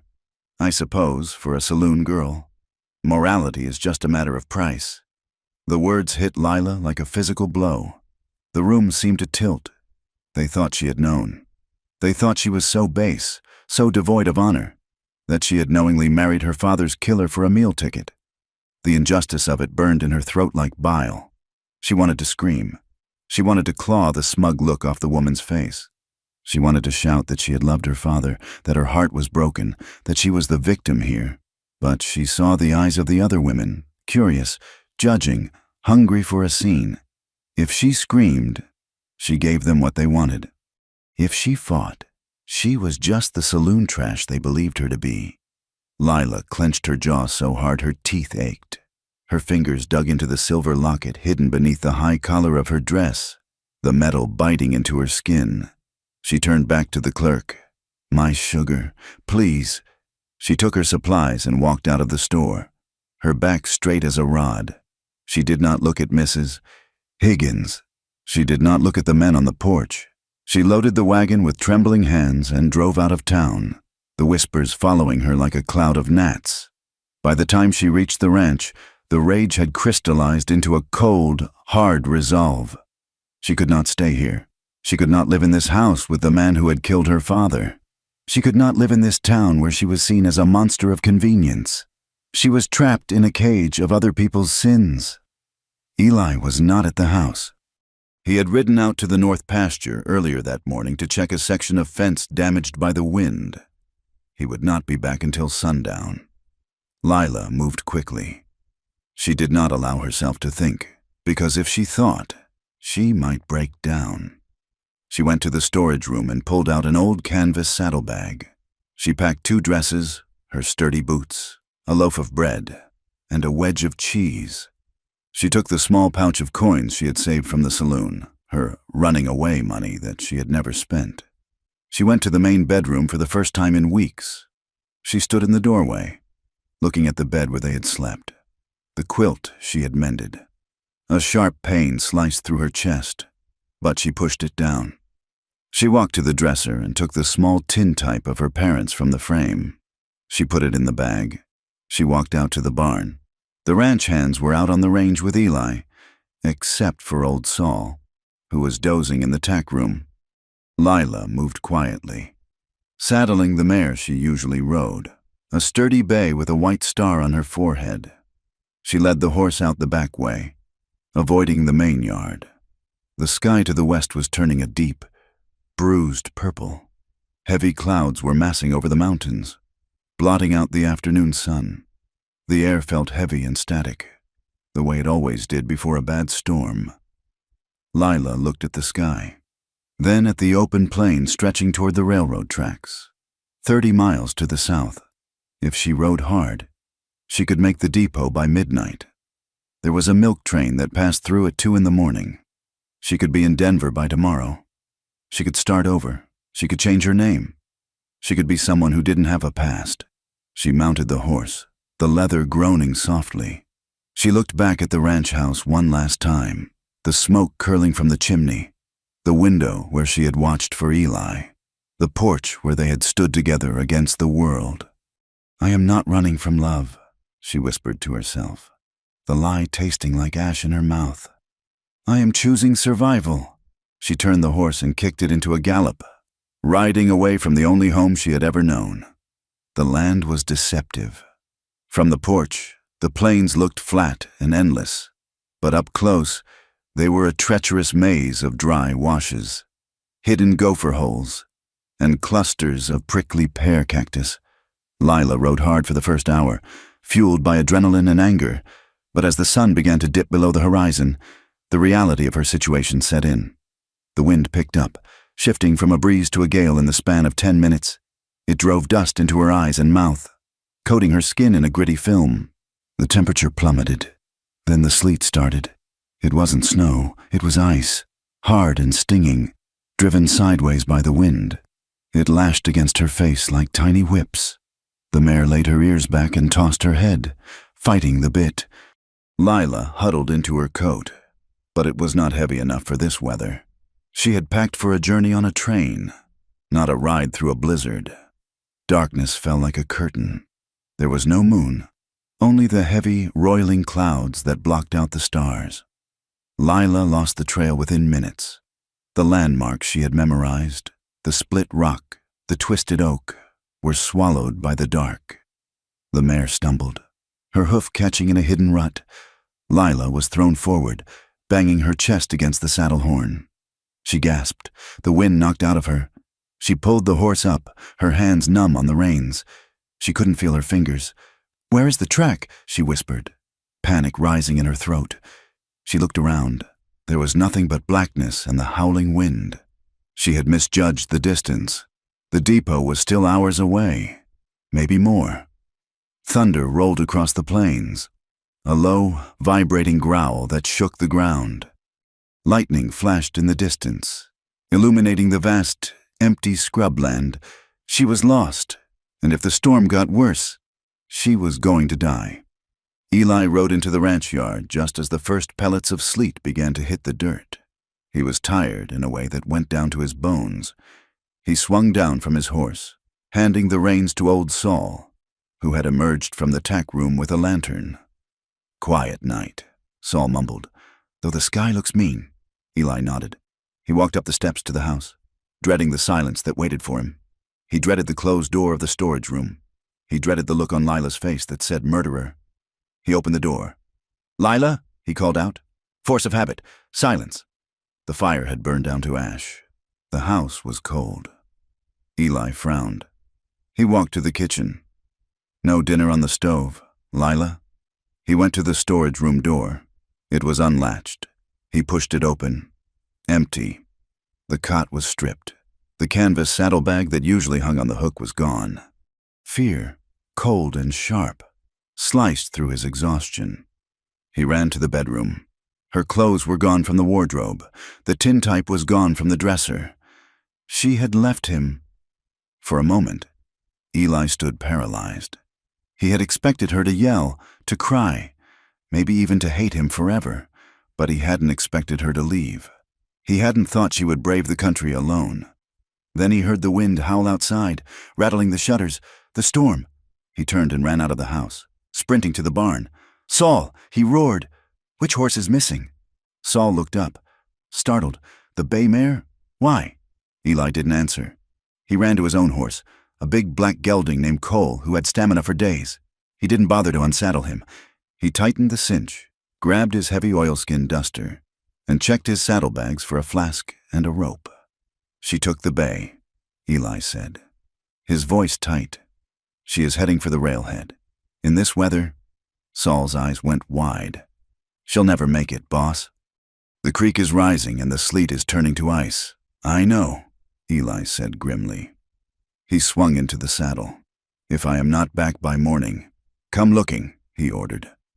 He kicked the horse into a gallop, tearing out of the yard into the teeth of the storm. The storm hit in full fury an hour later. It was a chaotic, violent release of energy. The wind shrieked like a living thing, tearing at Eli's duster. The sleet turned to a driving, freezing rain that soaked everything instantly. Eli rode bent low over the horse's neck, his eyes scanning the muddy ground for tracks. The rain was washing them away, but the heavy prints of the bay mare were still visible in the mud, heading south-southeast. She was off course. She was drifting too far east, toward the canyon lands where the ground was broken and treacherous. "Lila!" he shouted, though the wind snatched the name from his lips the moment he spoke it. Lightning cracked overhead, a blinding, jagged fork that struck the earth less than a mile away. The thunder was instantaneous, a deafening boom that made the ground jump. Ahead, in the flash of light, he saw a shape, a horse, standing head down in the rain. A rider, slumped forward. "Lila!" Eli spurred his horse.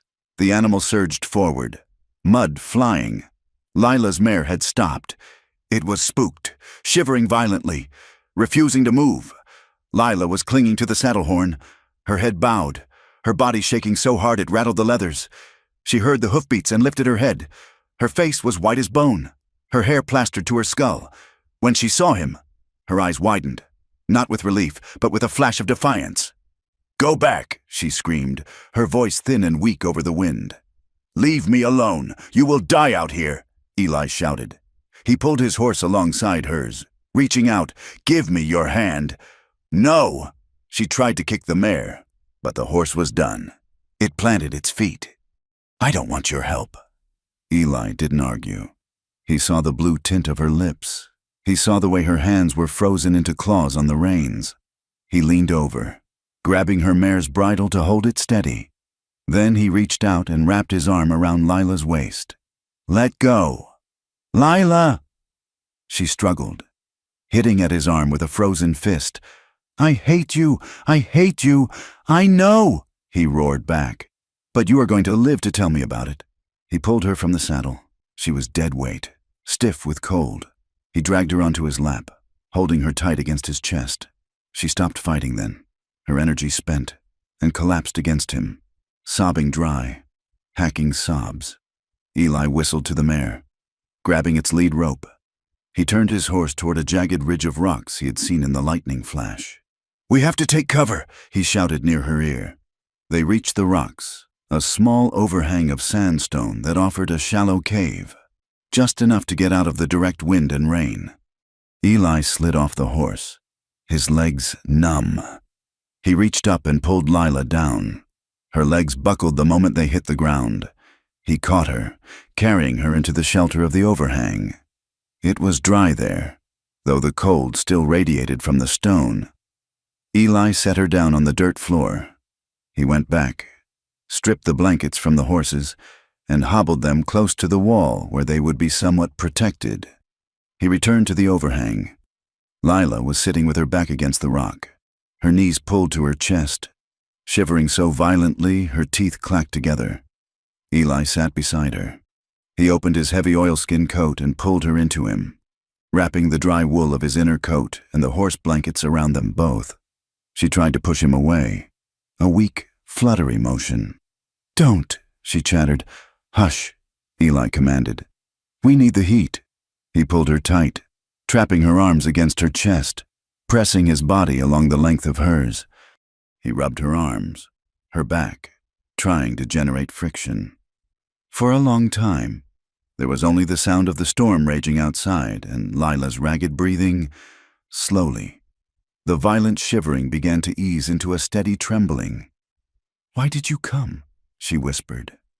Her voice was raw, broken. "Because you are my wife," Eli said. "I left you," she said. "I know. I cannot look at you without seeing it. Eli." She turned her head, her cheek resting against his wet shirt. "I see the gun. I see him falling. How do I live with that? How do I love you and hate what you did?" Eli rested his chin on the top of her head. He stared out into the rain. "I have hated myself for 10 years. Lila," he said quietly. "Every time I closed my eyes, I saw that room. When I saw you at the saloon, it felt like God was punishing me. And then it felt like mercy, because I could help you. I could save you from the life he left you in." Lila stiffened. "If you knew," she asked, her voice trembling with the weight of the question she had been too afraid to ask. "If you knew it was him, if you knew he was my father, would you have done it?" Eli went still. The wind howled, a lonely, desolate sound. He could lie. He could tell her no. He could tell her he would have let the man live. It would save them. It would make her forgive him. But Eli Mercer had never been good at lying. "I would have tried harder to hit his hand," Eli said, his voice aching with honesty. "I would have tried to tackle him. I would have done anything to not pull that trigger." He tightened his grip on her. "But Lila, he was going to kill that woman, and he was pointing a gun at a 5-year-old girl. If I had to choose between his life and yours," he took a breath, "I would pull the trigger every time. I could not let him kill you, even if it means you hate me for the rest of your life." Lila let out a sound that was half sob, half laugh. It was a terrible, wretched sound. The honesty hung between them, brutal and undeniable. He had killed her father to save her life. It was a debt she could never repay, and a sin she could never forgive. "I wanted to die out there," she whispered. "I wanted the cold to just take it all away." Eli buried his face in her neck. "I am glad it didn't." The storm raged for another hour, then began to break. The thunder rolled away to the east, leaving behind a steady, cold drizzle. "We need to move," Eli said eventually. "If we stay here, the horses will freeze." They rode back to the ranch in silence. They rode double on Eli's horse, with the mare trailing behind. Lila sat in front of him, leaning back against his chest because she had no strength left to sit up. His arms were around her, holding the reins, a cage of protection that she was too exhausted to fight. They reached the ranch house well after midnight. The fire was dead. Eli carried her inside. He set her in the chair by the hearth. He moved with frantic efficiency, rebuilding the fire until it roared, stripping off Lila's wet boots, wrapping her in dry quilts. He didn't touch her more than necessary. He looked gray with exhaustion, his eyes hollow. He sat in the chair opposite her, dripping wet, his head in his hands. "You are safe now," he said to the floor. "When the weather clears, if you still want to go, I will take you to the train myself. I will give you the money. You won't have to run away." Lila stared into the flames. The warmth was returning to her body, bringing with it the sharp return of feeling. She looked at Eli. She saw the man who had ridden into a blizzard for her. She saw the man who had told her the truth, even when it cost him everything. She remembered the moment on the plains when the lightning had flashed and she thought the cold was finally going to stop her heart. "Eli," she said. He looked up. "When I was out there," she said, her voice steady now, "when the horse stopped and I couldn't feel my hands, and I thought I was dead. I didn't see my father's face." Eli watched her, waiting. "I saw yours," She whispered. I was angry that I was dying because I wouldn't get to see you again. Tears spilled over her lashes. I am furious with myself. Eli, I want to hate you. I want to leave you. But when I thought I was dying, all I wanted was for you to come and get me. Lila. Eli stood up. He crossed the small space between them. He dropped to his knees in front of her chair. He reached for her hand. His fingers were cold and trembling. Lila looked at his hand. The hand that had killed her father. The hand that had saved her from the drunk. The hand that had pulled her from the snow. She reached out and took it. The contact was like a spark. Eli let out a shuddering breath, leaning his forehead against their joined hands. I am sorry, he whispered. I am so sorry. Lila leaned forward. She placed her other hand on the back of his neck, her fingers tangling in his wet hair. She pulled him toward her. Their foreheads touched. They breathed the same air, ragged and wet. I can't forgive you yet, she whispered. I know, but don't you dare leave me. She kissed him. It wasn't gentle. It wasn't sweet. It was a collision of grief and relief. It tasted of salt and rain and desperation. Eli made a sound in his throat, a desperate, broken noise, and surged up, pulling her from the chair. They clung to each other as if the floor were falling away. He held her face between his hands, kissing her eyes, her cheeks, her mouth, trying to memorize the fact that she was alive. Lila gripped his shoulders, her nails digging in, grounding herself in his solidity. It was messy. It was painful. It was not a happy ending, but it was a beginning. They sank down onto the rug before the fire, too exhausted to move to the bed. They sat propped up against the legs of the chair, wrapped in the quilts, their limbs tangled together. Lila rested her head on his shoulder, her hand gripping his shirt. Eli's arm was a band of iron around her waist. Outside, the storm had passed, leaving the world frozen and silent. Inside, the storm was still raging in their hearts, a tempest of love and history that would take a lifetime to weather. But as sleep finally pulled them under, they were holding hands, and for tonight, that was enough. Spring arrived in the territory with a reluctance that mirrored the mood in the ranch house. The snow, which had buried the plains in a suffocating white blanket for months, finally surrendered to a weak, watery sun. It melted into a sea of mud that turned the roads into sucking quagmires and the corrals into swamps of muck and manure. The creek, once a frozen scar, swelled with runoff, threatening to burst its banks. But with the mud came the green, tiny, hesitant shoots of buffalo grass pushing up through the debris of winter, promising that life, no matter how battered, would eventually return. For Lila and Eli, the thaw brought a fragile peace. They moved around each other with a tentative grace, like two people learning to dance on a floor covered in glass. The revelation of the winter, the truth about Thomas Caro's death, lay between them not as a wall, but as a deep, healing wound. It was painful to touch, but it was no longer infected with secrets. However, as the roads cleared, the world came back to their doorstep, and it did not come with kind intentions. The trouble arrived in the form of Cyrus Langford. Langford was a cattle baron who owned the sprawling Triple C Ranch to the south.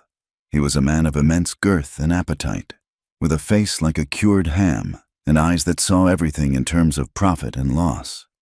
He had long coveted Eli's land, specifically the stretch of creek that never ran dry, even in the dog days of August.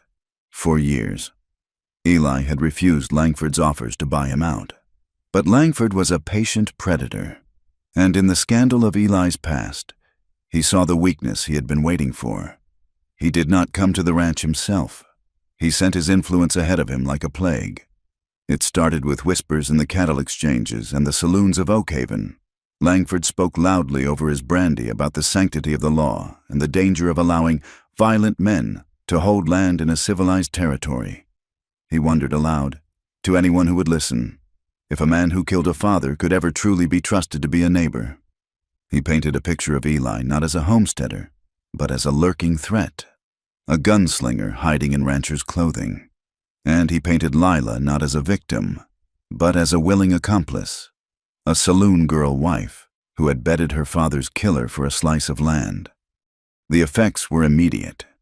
Eli rode out one Tuesday to trade a steer for seed corn with the McGregor brothers, neighbors he had known for 3 years. He returned 4 hours later, the steer still trailing behind his horse, his face a mask of dark fury. "They would not trade?" Lila asked, wiping her hands on her apron as he dismounted. Eli spat into the mud. "Said they had enough corn. Said they didn't want any stock that had been handled by a man with a heavy conscience." Lila felt a cold knot tighten in her stomach. "It is Langford, isn't it?" Eli nodded, stripping the saddle from his horse with aggressive, jerky movements. "He is poisoning the well. Lila, he is using the pass to choke us out. The poison spread fast. 2 days later, Marshal Burke rode back onto the property. He looked uncomfortable, shifting in his saddle as Eli walked out to meet him. "I take it you are not here for coffee." "Marshal," Eli said, crossing his arms. Burke sighed, rubbing a hand over his gray mustache. "I wish I was, Mercer, but I have got letters." "Letters?" "From Abilene. Seems some folks down there have long memories. And it seems Mr. Langford has been generous enough to pay for a few telegrams to stir those memories up." The marshal pulled a sheaf of papers from his saddlebag. "They are asking questions. Eli, about the shooting, about why you ran, about whether it was truly self-defense or something darker. Langford is pushing the district judge to look into it. He says justice unfinished invites chaos." Eli stood rigid, the wind ruffling his dark hair. "I told you what happened. Marshal, I know what you told me. Burke said, and I am inclined to believe you. But the law likes paper, son, and right now, the paper looks bad." He looked past Eli to the porch, where Lila stood watching, her hand clutching the railing. "There is talk of a hearing," Burke said quietly. "An informal inquiry. To clear the air, or to hang you. Depends on who is running it." Lila decided she would not hide. If Langford wanted to paint her as a woman of low character, she would wear her dignity like armor. She harnessed the buggy the next day and drove into Oak Haven alone. The mud sucked at the wheels, making the journey slow and jarring. When she arrived, the town felt different. The stares were not just curious anymore. They were hostile. She walked into the general store, her head high. The bell jingled, and the conversation inside died instantly. Mrs. Gable and Mrs. Higgins were at the counter. They turned to look at her. "Mrs." Higgins's eyes darted to Lila's stomach, which was still flat, then up to her face with a sneer. "I'm surprised you have the coin to shop here." "Mrs." Higgins said, her voice loud and brittle. "Considering." "Considering what?" Lila asked, stopping in the middle of the aisle. "Considering where the money comes from, Mrs." Higgins said. "Blood money usually doesn't spend well in decent establishments." Lila felt the heat rise in her cheeks, but she kept her voice steady. "My husband earned every cent he has working this land.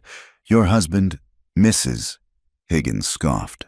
"Blood calls to blood, I suppose. A gambler's daughter and a killer. It is a match made in hell." Lila walked to the counter. The clerk, a man she had never had trouble with before, refused to meet her eyes. "I need 5 pounds of sugar and a sack of flour," Lila said. The clerk shifted his feet. I'm afraid I'm out of sugar. Mrs. Mercer." Lila looked at the shelf behind him. There were 3 sacks clearly visible. "It is right there," she said, pointing. "That is spoken for." The clerk mumbled. "Mr. Langford reserved it." Lila looked at him, then at the women. She realized then that this wasn't about sugar. It was a siege. They were trying to starve them out, socially and physically. She reached into her purse and slapped a silver dollar on the counter. The sound cracked like a gunshot. "Your sugar is for sale," she said, her voice shaking with suppressed rage.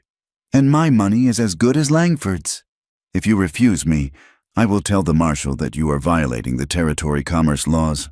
The clerk paled. He looked at Mrs. Higgins, then at the coin. Greed and fear warred in his face. Finally, he grabbed a sack of sugar and slammed it on the counter. "Take it," he muttered, "but don't expect credit."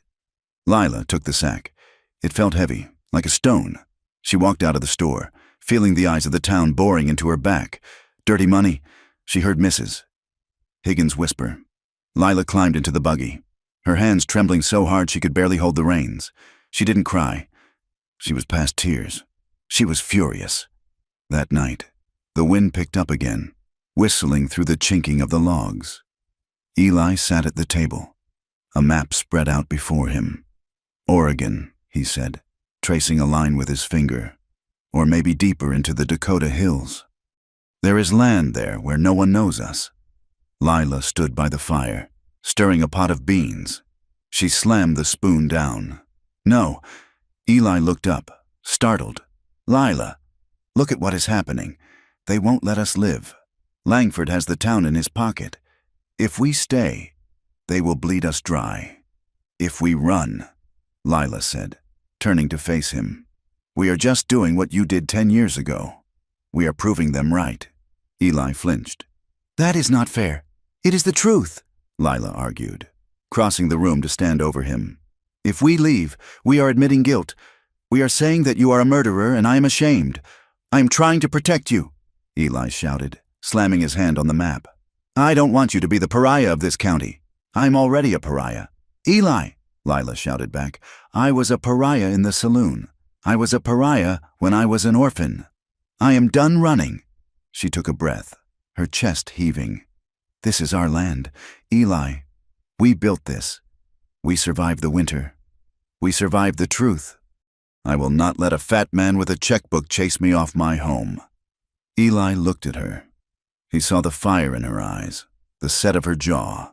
He saw the girl who had survived the saloon. Now, a woman who was willing to stand against a town. He slumped back in his chair, rubbing his face. You are a stubborn woman. Lila Mercer. Lila reached out and covered his hand with hers. I married you, didn't I? Langford, seeing that social pressure wasn't enough, escalated the war. 3 nights later, Eli found a mile of his northern fence cut. 50 head of cattle had wandered off into the breaks. It took him and the hands 2 days to round them up. Then, the water trough in the main corral was found smashed, the wood splintered by sledgehammers. Then came the fire. It happened on a moonless night in early April. The air was dry, the wind coming in gusts from the west. Lila woke to the smell of smoke, acrid and sharp. Eli, she screamed, shaking him awake. Eli was up in a second, sniffing the air. The barn. They ran out into the night. The sky was lit up with an orange glow. The hay barn, the main storage for their winter feed and the shelter for their best horses, was burning. Flames licked up the side of the wooden structure, fueled by the dry timber and the relentless wind. The horses inside were screaming, a high, terrifying sound that tore at the heart. Get the buckets! Eli roared to the ranch hands who were stumbling out of the bunkhouse. He ran toward the barn doors. Lila ran with him. The heat was intense, a physical wall that pushed them back. Eli grabbed the heavy iron handles of the doors and threw them open. Smoke billowed out, thick and gray. Get them out, Eli yelled, diving into the smoke. Lila didn't think. She wrapped her shawl around her mouth and followed him. Inside, it was chaos. The air was filled with sparks and swirling ash. The horses were thrashing in their stalls, eyes rolling white with terror. Lila ran to the stall of the bay mare, the horse she had tried to flee on, the horse Eli had saved. The animal was rearing, striking out with its hooves. Easy.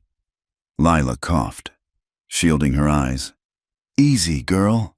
She fumbled with the latch, her fingers clumsy with fear. The fire was roaring in the loft above, sounding like a freight train. A burning timber crashed down at the far end of the aisle, sending a spray of sparks showering over them. The mare bolted forward as the gate swung open, nearly knocking Lila down. Lila grabbed the halter, pulling the horse's head down, guiding it toward the square of night at the door. Go! She slapped the mare's flank. She turned back. Eli was wrestling with Apollo, his massive black stallion. The horse was wild with fear.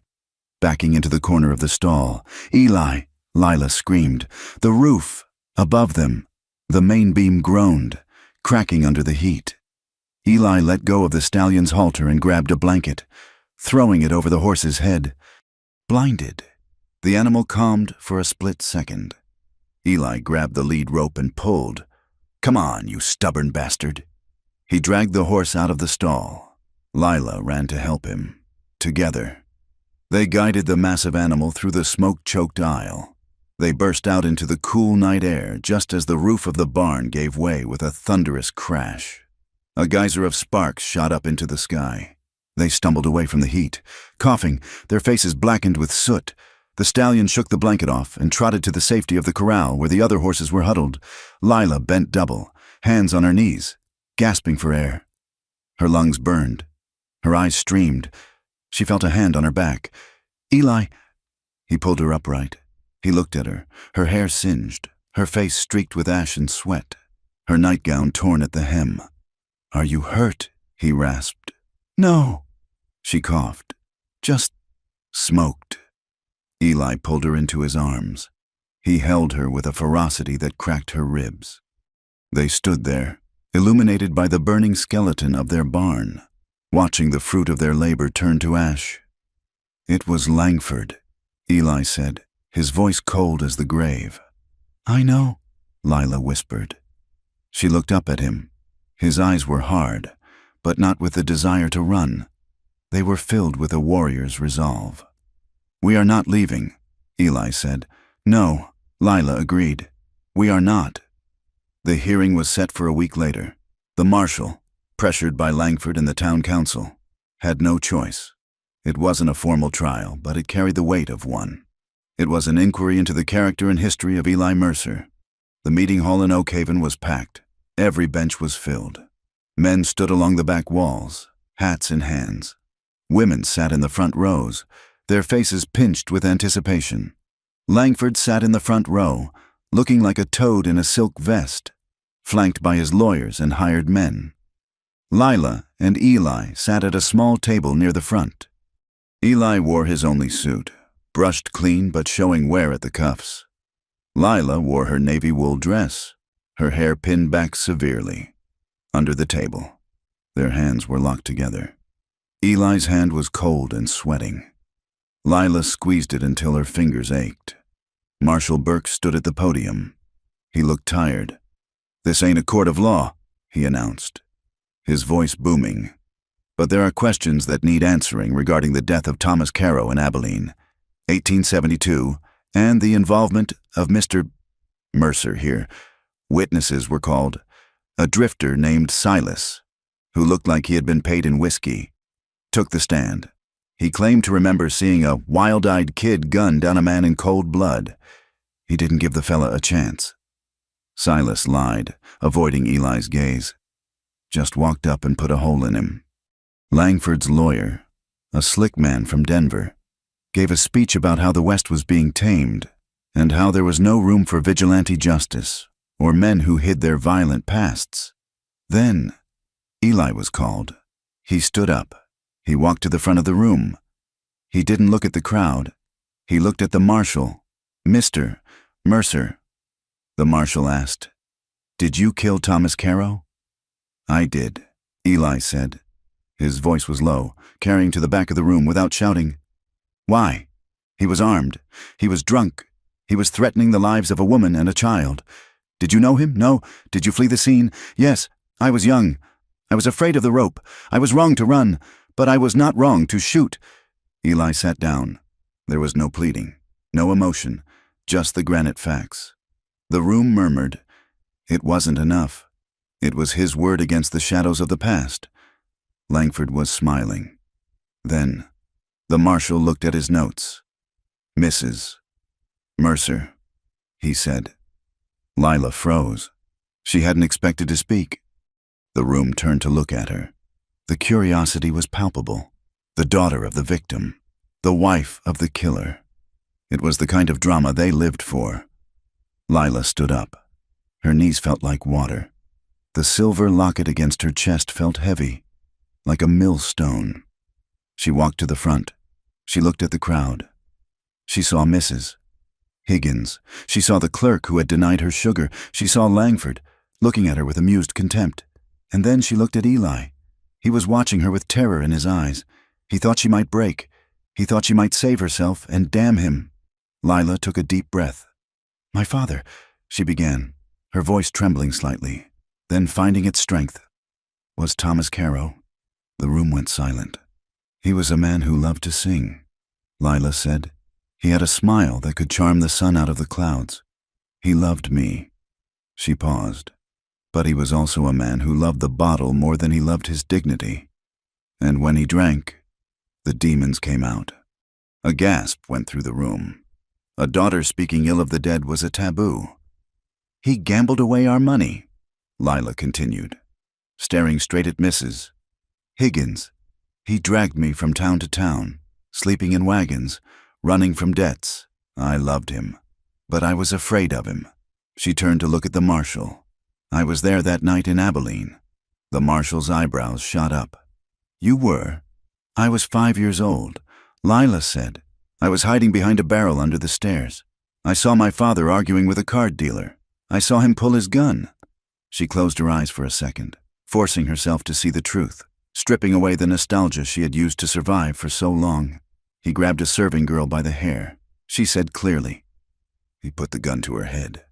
She was screaming. And then he saw me. She opened her eyes. He turned the gun on me, his own daughter. He was not my father in that moment. He was a madness. He said he was going to kill us both. The silence in the hall was absolute. Even Langford had stopped smiling. Then a young man stepped out of the shadows. Lila said, pointing at Eli. "He didn't know us. He didn't know I was the man's daughter. He only saw a child about to die. He told him to stop. My father cocked the hammer, and Mr. Mercer fired." Lila looked at Eli. Her eyes filled with tears, but she did not look away. "He saved my life," she whispered. "And for 10 years, I hated the man who killed my father. But I did not know that the man who killed him was the only reason I was alive to hate him." She turned back to the crowd. "Mr. Langford says my husband is a danger to this community. He says he is a killer." Lila walked toward Langford. He shifted in his seat, uncomfortable under her gaze. "My husband carries the guilt of that night every single day," Lila said, her voice ringing out. "He is a man who builds fences to keep things safe. He is a man who ran into a burning barn to save a horse because he cannot stand to see a living thing suffer." She looked at the townspeople. "You call him a murderer. I call him the only man in this room brave enough to do what was right, even when it cost him his soul. And I choose him. Today, tomorrow, and every day." She stood there, chest heaving, defying them all. Langford stood up, his face red. "This is touching. Truly," he sneered. "But it is a wife's sentiment. She is biased. She—" "Sit down. Cyrus," Marshal Burke barked. The marshal stood up. He looked at the crowd. "I have heard enough," he said. "The testimony of the eyewitness, the victim, corroborates the claim of self-defense." He looked at Eli. "Mr. Mercer, the law is satisfied. The case is closed. You are free to go." Langford sputtered. "This is an outrage. I will write to the governor." "You do that," Burke said. "But if I hear one more word about fences being cut or barns burning on the Mercer place, I will be coming to the Triple C with a warrant, and I won't be coming for coffee." He slammed his gavel, a heavy wooden block, onto the podium. "Dismissed." The walk out of the hall was a gauntlet, but of a different kind. The crowd parted. People did not jeer, they stared. But the contempt was gone, replaced by a stunned, begrudging respect. They had expected a scandal. They had been given a tragedy and a testament of courage. Mrs. Higgins stood near the door. She looked at Lila. She didn't smile, but she nodded, a stiff, jerky motion. As they reached the buckboard, a woman approached. It was Mrs. Miller, the doctor's wife, one of the women who had pulled her child away from Lila months ago. Mrs. Miller held out a small, cloth-wrapped bundle. "Here," she said quietly. Lila looked at it. "What is this? Fresh bread, Mrs. Miller said, "I baked too much today. It was a peace offering, a small, crusty loaf of apology." "Thank you," Lila said, taking it. She climbed into the wagon beside Eli. Eli took the reins. He didn't speak until they were out of town, away from the eyes, away from the judgment. "You didn't have to do that," he said, his voice thick. "You shamed him. Your father." "I told the truth," Lila said. She leaned her head on his shoulder. "He gave me life twice. Eli, once when I was born, and once when he forced you to save me. I can love him for the first, and forgive you for the second." They rode back to the ranch as the sun began to set. The sky was a riot of gold and violet, the clouds from the spring storms retreating to the east. When they reached the rise that overlooked their land, Eli pulled the horses to a stop. They sat there, looking down. The barn was a blackened ruin, a scar on the earth. The fences were patched. The mud was deep, but the grass was coming up. A green haze covered the hills, vibrant and new. The creek was full, singing as it rushed over the stones. "It is a mess," Eli said, looking at the burnt barn. "It is our mess," Lila said.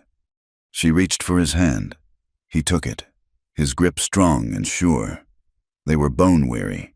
They were scarred. They had enemies who would not forget, and a past that would always be there, just beneath the surface. But as Lila looked at the green shoots rising from the mud, she knew they would survive. They had dragged the truth into the daylight, and it hadn't burned them up. It had forged them into something harder, something unbreakable.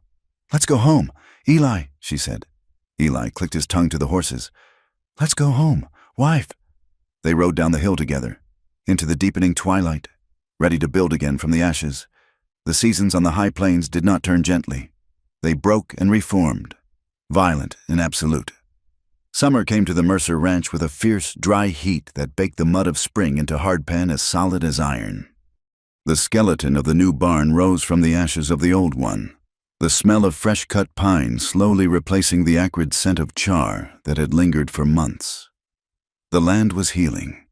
The scars of the fire were hidden beneath a surge of buffalo grass and wild rye, fed by the heavy spring rains. In the north pasture, 20 new calves wobbled on knobby legs, blinking against the harsh sunlight, their mothers watching with dark, liquid eyes. For Lila and Eli, survival had shifted from a desperate, clawing battle into a steady, rhythmic endurance. The threats that had loomed so large in the winter, the law, the wrath of Cyrus Langford, the crushing weight of their own secrets, had receded. They were not gone, for nothing in the West ever truly vanished, but they had retreated into the shadows, leaving room for life to take root. Their marriage, forged in desperation and tested by fire, had settled into a deep, unspoken groove. The awkwardness of the early days was a distant memory. The polite distance they had once maintained had collapsed completely, replaced by an intimacy that was as essential to their daily lives as bread or water. Nights in the small ranch house were no longer haunted. When the work was done and the lamp was blown out, Lila did not wait on her side of the bed. She moved to him. She had learned that her desire was not a sin to be confessed, but a language to be spoken. One warm July night, with the windows open to catch the breeze, Lila lay with her head on Eli's chest. Her hand moved slowly over the landscape of his skin, tracing the old, white scar that ran along his jawline. "Does it hurt?" she asked softly into the dark. "Only when the rain is coming," Eli rumbled, his hand resting heavy and warm on her hip. She moved her fingers down to his chest, feeling the steady, powerful thud of his heart. It was a rhythm she knew better than her own. "I used to be afraid of your hands," she confessed, her voice devoid of the shame that would have choked her a year ago. "When I first saw you in the saloon, you looked so big. I thought you would crush me." Eli tightened his hold on her, shifting so he could press a kiss to her forehead. "I was afraid I would crush you too," he admitted. "You looked like a bird made of glass. I was terrified I would break you." Lila pushed herself up on one elbow, looking down at him in the moonlight. "You didn't break me, Eli. You built me." She leaned down and kissed him. It was a slow, claiming kiss, full of the confidence of a woman who knows she is cherished. When his hands moved to pull her closer, there was no hesitation, only the seamless slide of two lives that had learned to fit together perfectly. They spoke of Thomas Caro often now. The name that had once been a forbidden weapon between them had become just another part of their history, a jagged stone they had both agreed to carry. Sometimes, usually on Sunday afternoons when the quiet stretched out, Lila would talk about him with a wistful sadness. She would remember the way he braided her hair, or the way he could shuffle a deck of cards with one hand. "He would have loved this porch," she said one evening, watching the sunset paint the clouds in bruised purples. He always liked a view. He would have sat here with his whiskey and told us stories about how he invented the sunset. Eli, sitting beside her, whittling a peg, did not flinch. He did not get up and leave as he once would have. "He sounds like a man who needed an audience," Eli said gently. He did. Lila laughed, though the sound had a sharp edge. He needed everyone to look at him, so he didn't have to look at himself. Then her face darkened, the anger surfacing as quickly as the fondness. But he wouldn't have stayed. Eli. He would have gotten bored. He would have bet the ranch on a horse race or a pair of queens. He would have lost it all. Eli stopped whittling. He reached out and took her hand. "Maybe," he said, "or maybe he would have found a reason to stop running. We will never know." "Lila?" Lila looked at him. She saw the guilt that still lived in the corners of his eyes, the knowledge that his bullet was the reason they would never know. But she also saw the love that made him sit there and listen to her mourn the man he had killed. "I'm glad he is gone," she whispered, the confession terrible and liberating, "and I miss him every day." "It is all right to feel both," Eli said. He pulled her hand to his lips, kissing the knuckles. It was a benediction, an absolution for them both. The town of Oak Haven was changing too, or perhaps Lila was just seeing it with different eyes. The open hostility of the spring had weathered into a kind of neutral curiosity. The story of the hearing, of Lila's testimony and the revelation of her past, had given the town gossips enough fuel to last a decade, but it had also shamed the worst of them into silence. When Lila rode into town now, people nodded. It wasn't warm, but it was civil. The clerk at the general store made sure to have sugar in stock. One Tuesday in late August, Lila was loading supplies into the buckboard when she heard a voice, "Mrs. Mercer."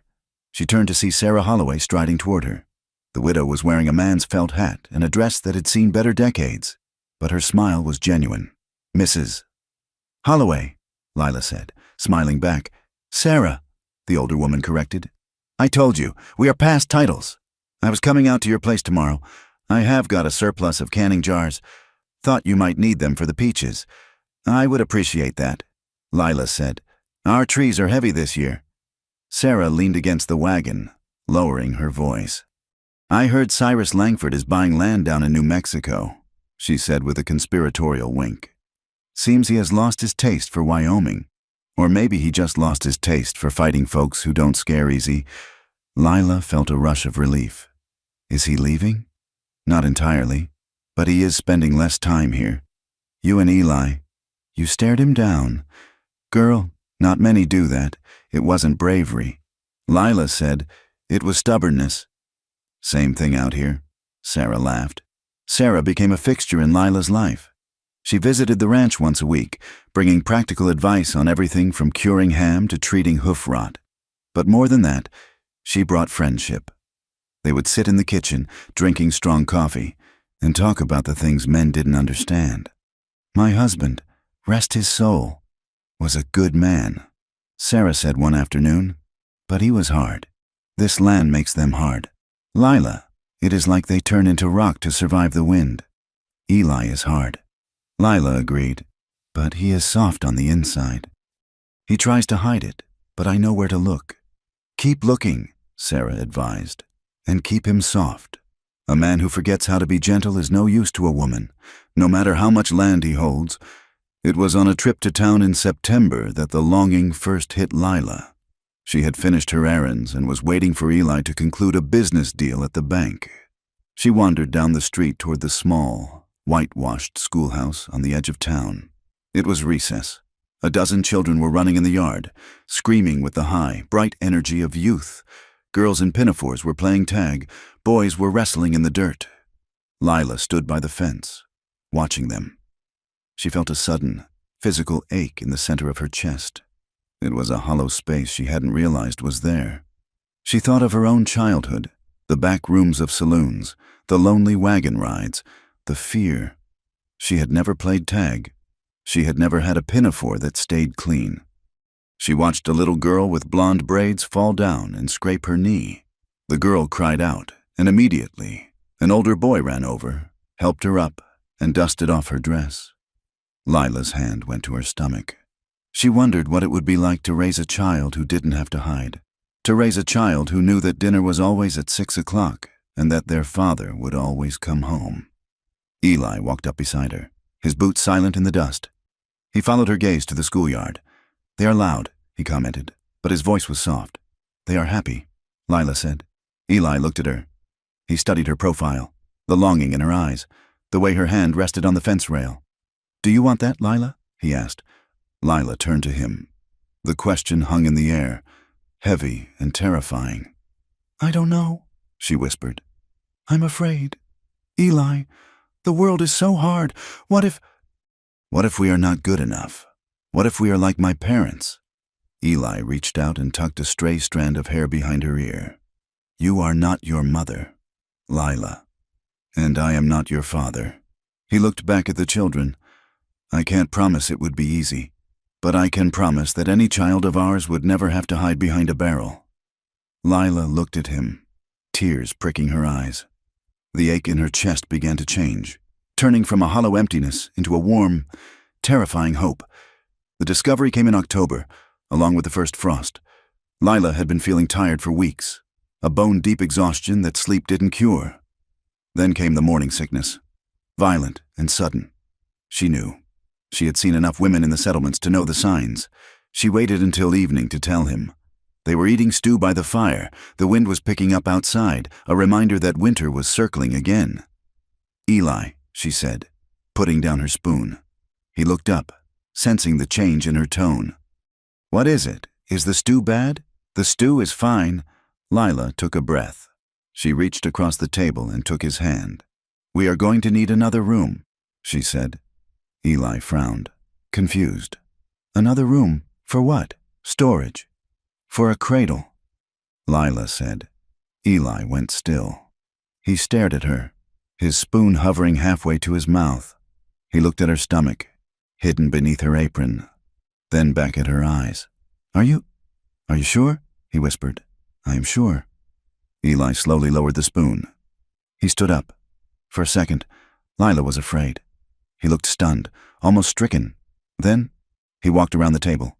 He pulled her up from her chair and wrapped his arms around her. He buried his face in her neck, and she felt him shaking. He didn't say anything for a long time.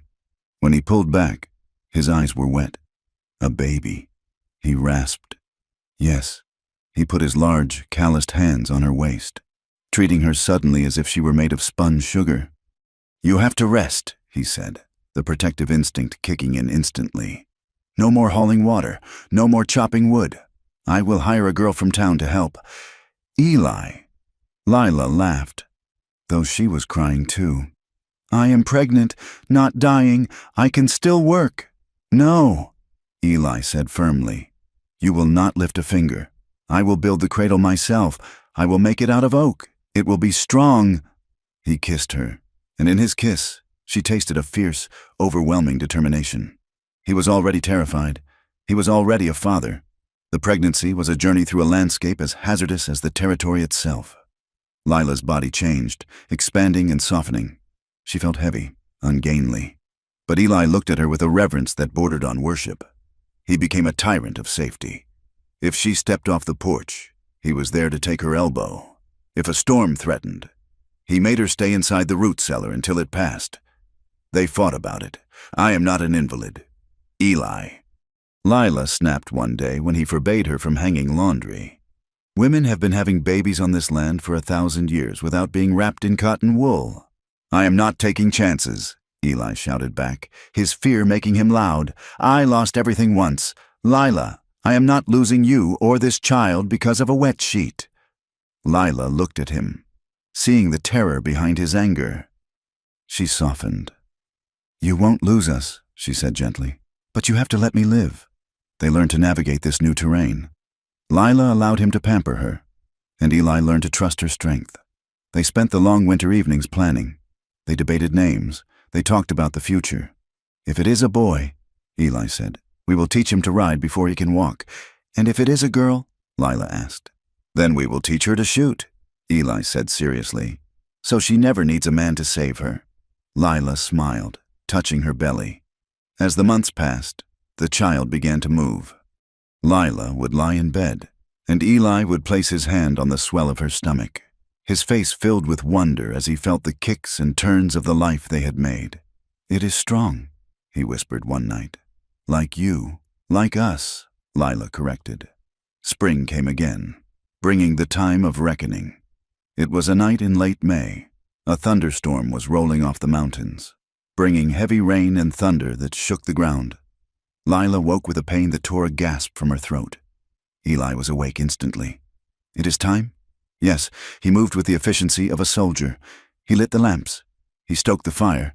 He had already fetched Mrs. Holloway the day before, sensing the time was near, and she was sleeping in the spare room. Sarah took charge, bustling into the room with towels and hot water. "Get out, Eli," she ordered. "You are no use here. Boil water if you have to, but stay out from under my feet." Eli looked at Lila, panic in his eyes. Lila gripped his hand. "Go," she whispered, sweat already beading on her forehead. "I will be fine." Eli went out to the main room. For the next 10 hours, he paced. He walked a groove into the floorboards. He listened to the storm outside and the sounds of pain from the bedroom, and he felt every cry like a knife in his gut. He prayed. He wasn't a religious man, but he prayed to whatever God listened to ranchers and sinners. He offered deals. "Take me," he whispered to the ceiling beams. "Take the land. Just let them live." It was the hardest night of his life. He felt helpless. And for a man like Eli Mercer, helplessness was a special kind of hell. Then, just as the dawn was breaking gray and wet through the windows, the crying stopped. Silence stretched out, terrifying and absolute. Eli froze, his heart hammering against his ribs. Then, a sound, a thin, high wail, a cry of indignation and life. The door opened. Sarah Holloway stood there, looking tired but triumphant. "You can come in now, Papa," she said. Eli walked into the bedroom. The air smelled of iron and sweat and lavender. Lila was lying against the pillows, her hair plastered to her face, her skin pale, but her eyes were bright. In her arms, wrapped in a soft flannel blanket, was a bundle. Eli approached the bed as if he were approaching an altar. He fell to his knees beside her. Lila looked at him, exhausted and beautiful. "It is a girl," she whispered. Eli looked down. The baby was tiny, red-faced, and furious. She had a tuft of dark hair and fists that were already clenched, ready to fight the world. "She is perfect," Eli choked out. He reached out a finger. The baby's hand opened, then closed around it. Her grip was surprisingly strong. "Alice," Lila said. "We will call her Alice." "Alice," Eli repeated. It was a soft name, a gentle name. He looked at Lila. He saw the woman who had come to him broken, who had learned the terrible truth of his past, and who had chosen him anyway. He saw the mother of his child. "The chain is broken," Lila whispered, watching him. "My father, he gave me fear. You have given her a name. It is different now." Eli leaned his forehead against Lila's arm, weeping silently. The guilt of Abilene was not gone. It would never be fully gone, but it had been transmuted. The death he had caused had eventually led to this life. It was a heavy, complicated redemption, but it was redemption nonetheless. 3 weeks later, the morning broke clear and blue, the kind of western morning that made you believe the world was new. Lila stepped out onto the porch. She moved slowly, her body still recovering, but she stood straight. In her arms, Alice was sleeping, oblivious to the vastness of the world around her. The ranch stretched out before them. The new barn stood strong and red against the green hills. The cattle were grazing near the creek. The air smelled of sage and damp earth. The door opened behind her. Eli stepped out. He didn't speak. He simply stood behind her. his large frame shielding her from the wind. He placed his hands on her shoulders, his thumbs rubbing gently against the tense muscles of her neck. His warmth seeped into her back, a solid, unshakable presence. Lila looked out at the horizon. She knew what lay out there. She knew there would be droughts that turned the earth to dust. She knew there would be blizzards that killed the stock. She knew there were people who would still whisper when they walked by. Life would not be easy. It would be a fight, every single day. But as she looked down at her daughter's sleeping face and felt her husband's hands on her shoulders, she knew they had already won the only battle that mattered. They had faced the truth. They had walked through the fire, and they had chosen love over the comfort of hate. "Look, Alice," Lila whispered to the baby, pointing to the endless sky. "It is all yours." Eli rested his chin on the top of Lila's head. "We are home, Lila." "Yes," she said, leaning back into him. "We are home, and in the quiet of the morning, with the wild, dangerous, beautiful land stretching out in all directions." The saloon girl and the rancher stood together, holding their future in their arms, ready for whatever the West would send them next. Closing message. Thank you for listening to the story of Lila and Eli. Their journey from the shadows of the past into the light of forgiveness has been a privilege to tell. I would love to know where you are listening from today. Please leave a comment below sharing your location. If you enjoyed this Wild West love story, please consider subscribing to From Wild West for more tales of grit, romance, and the American frontier. I invite you to share your thoughts on the story in English in the comments. Did Eli and Lila's choices resonate with you? Let's keep the conversation going. Until next time, keep your eyes on the horizon.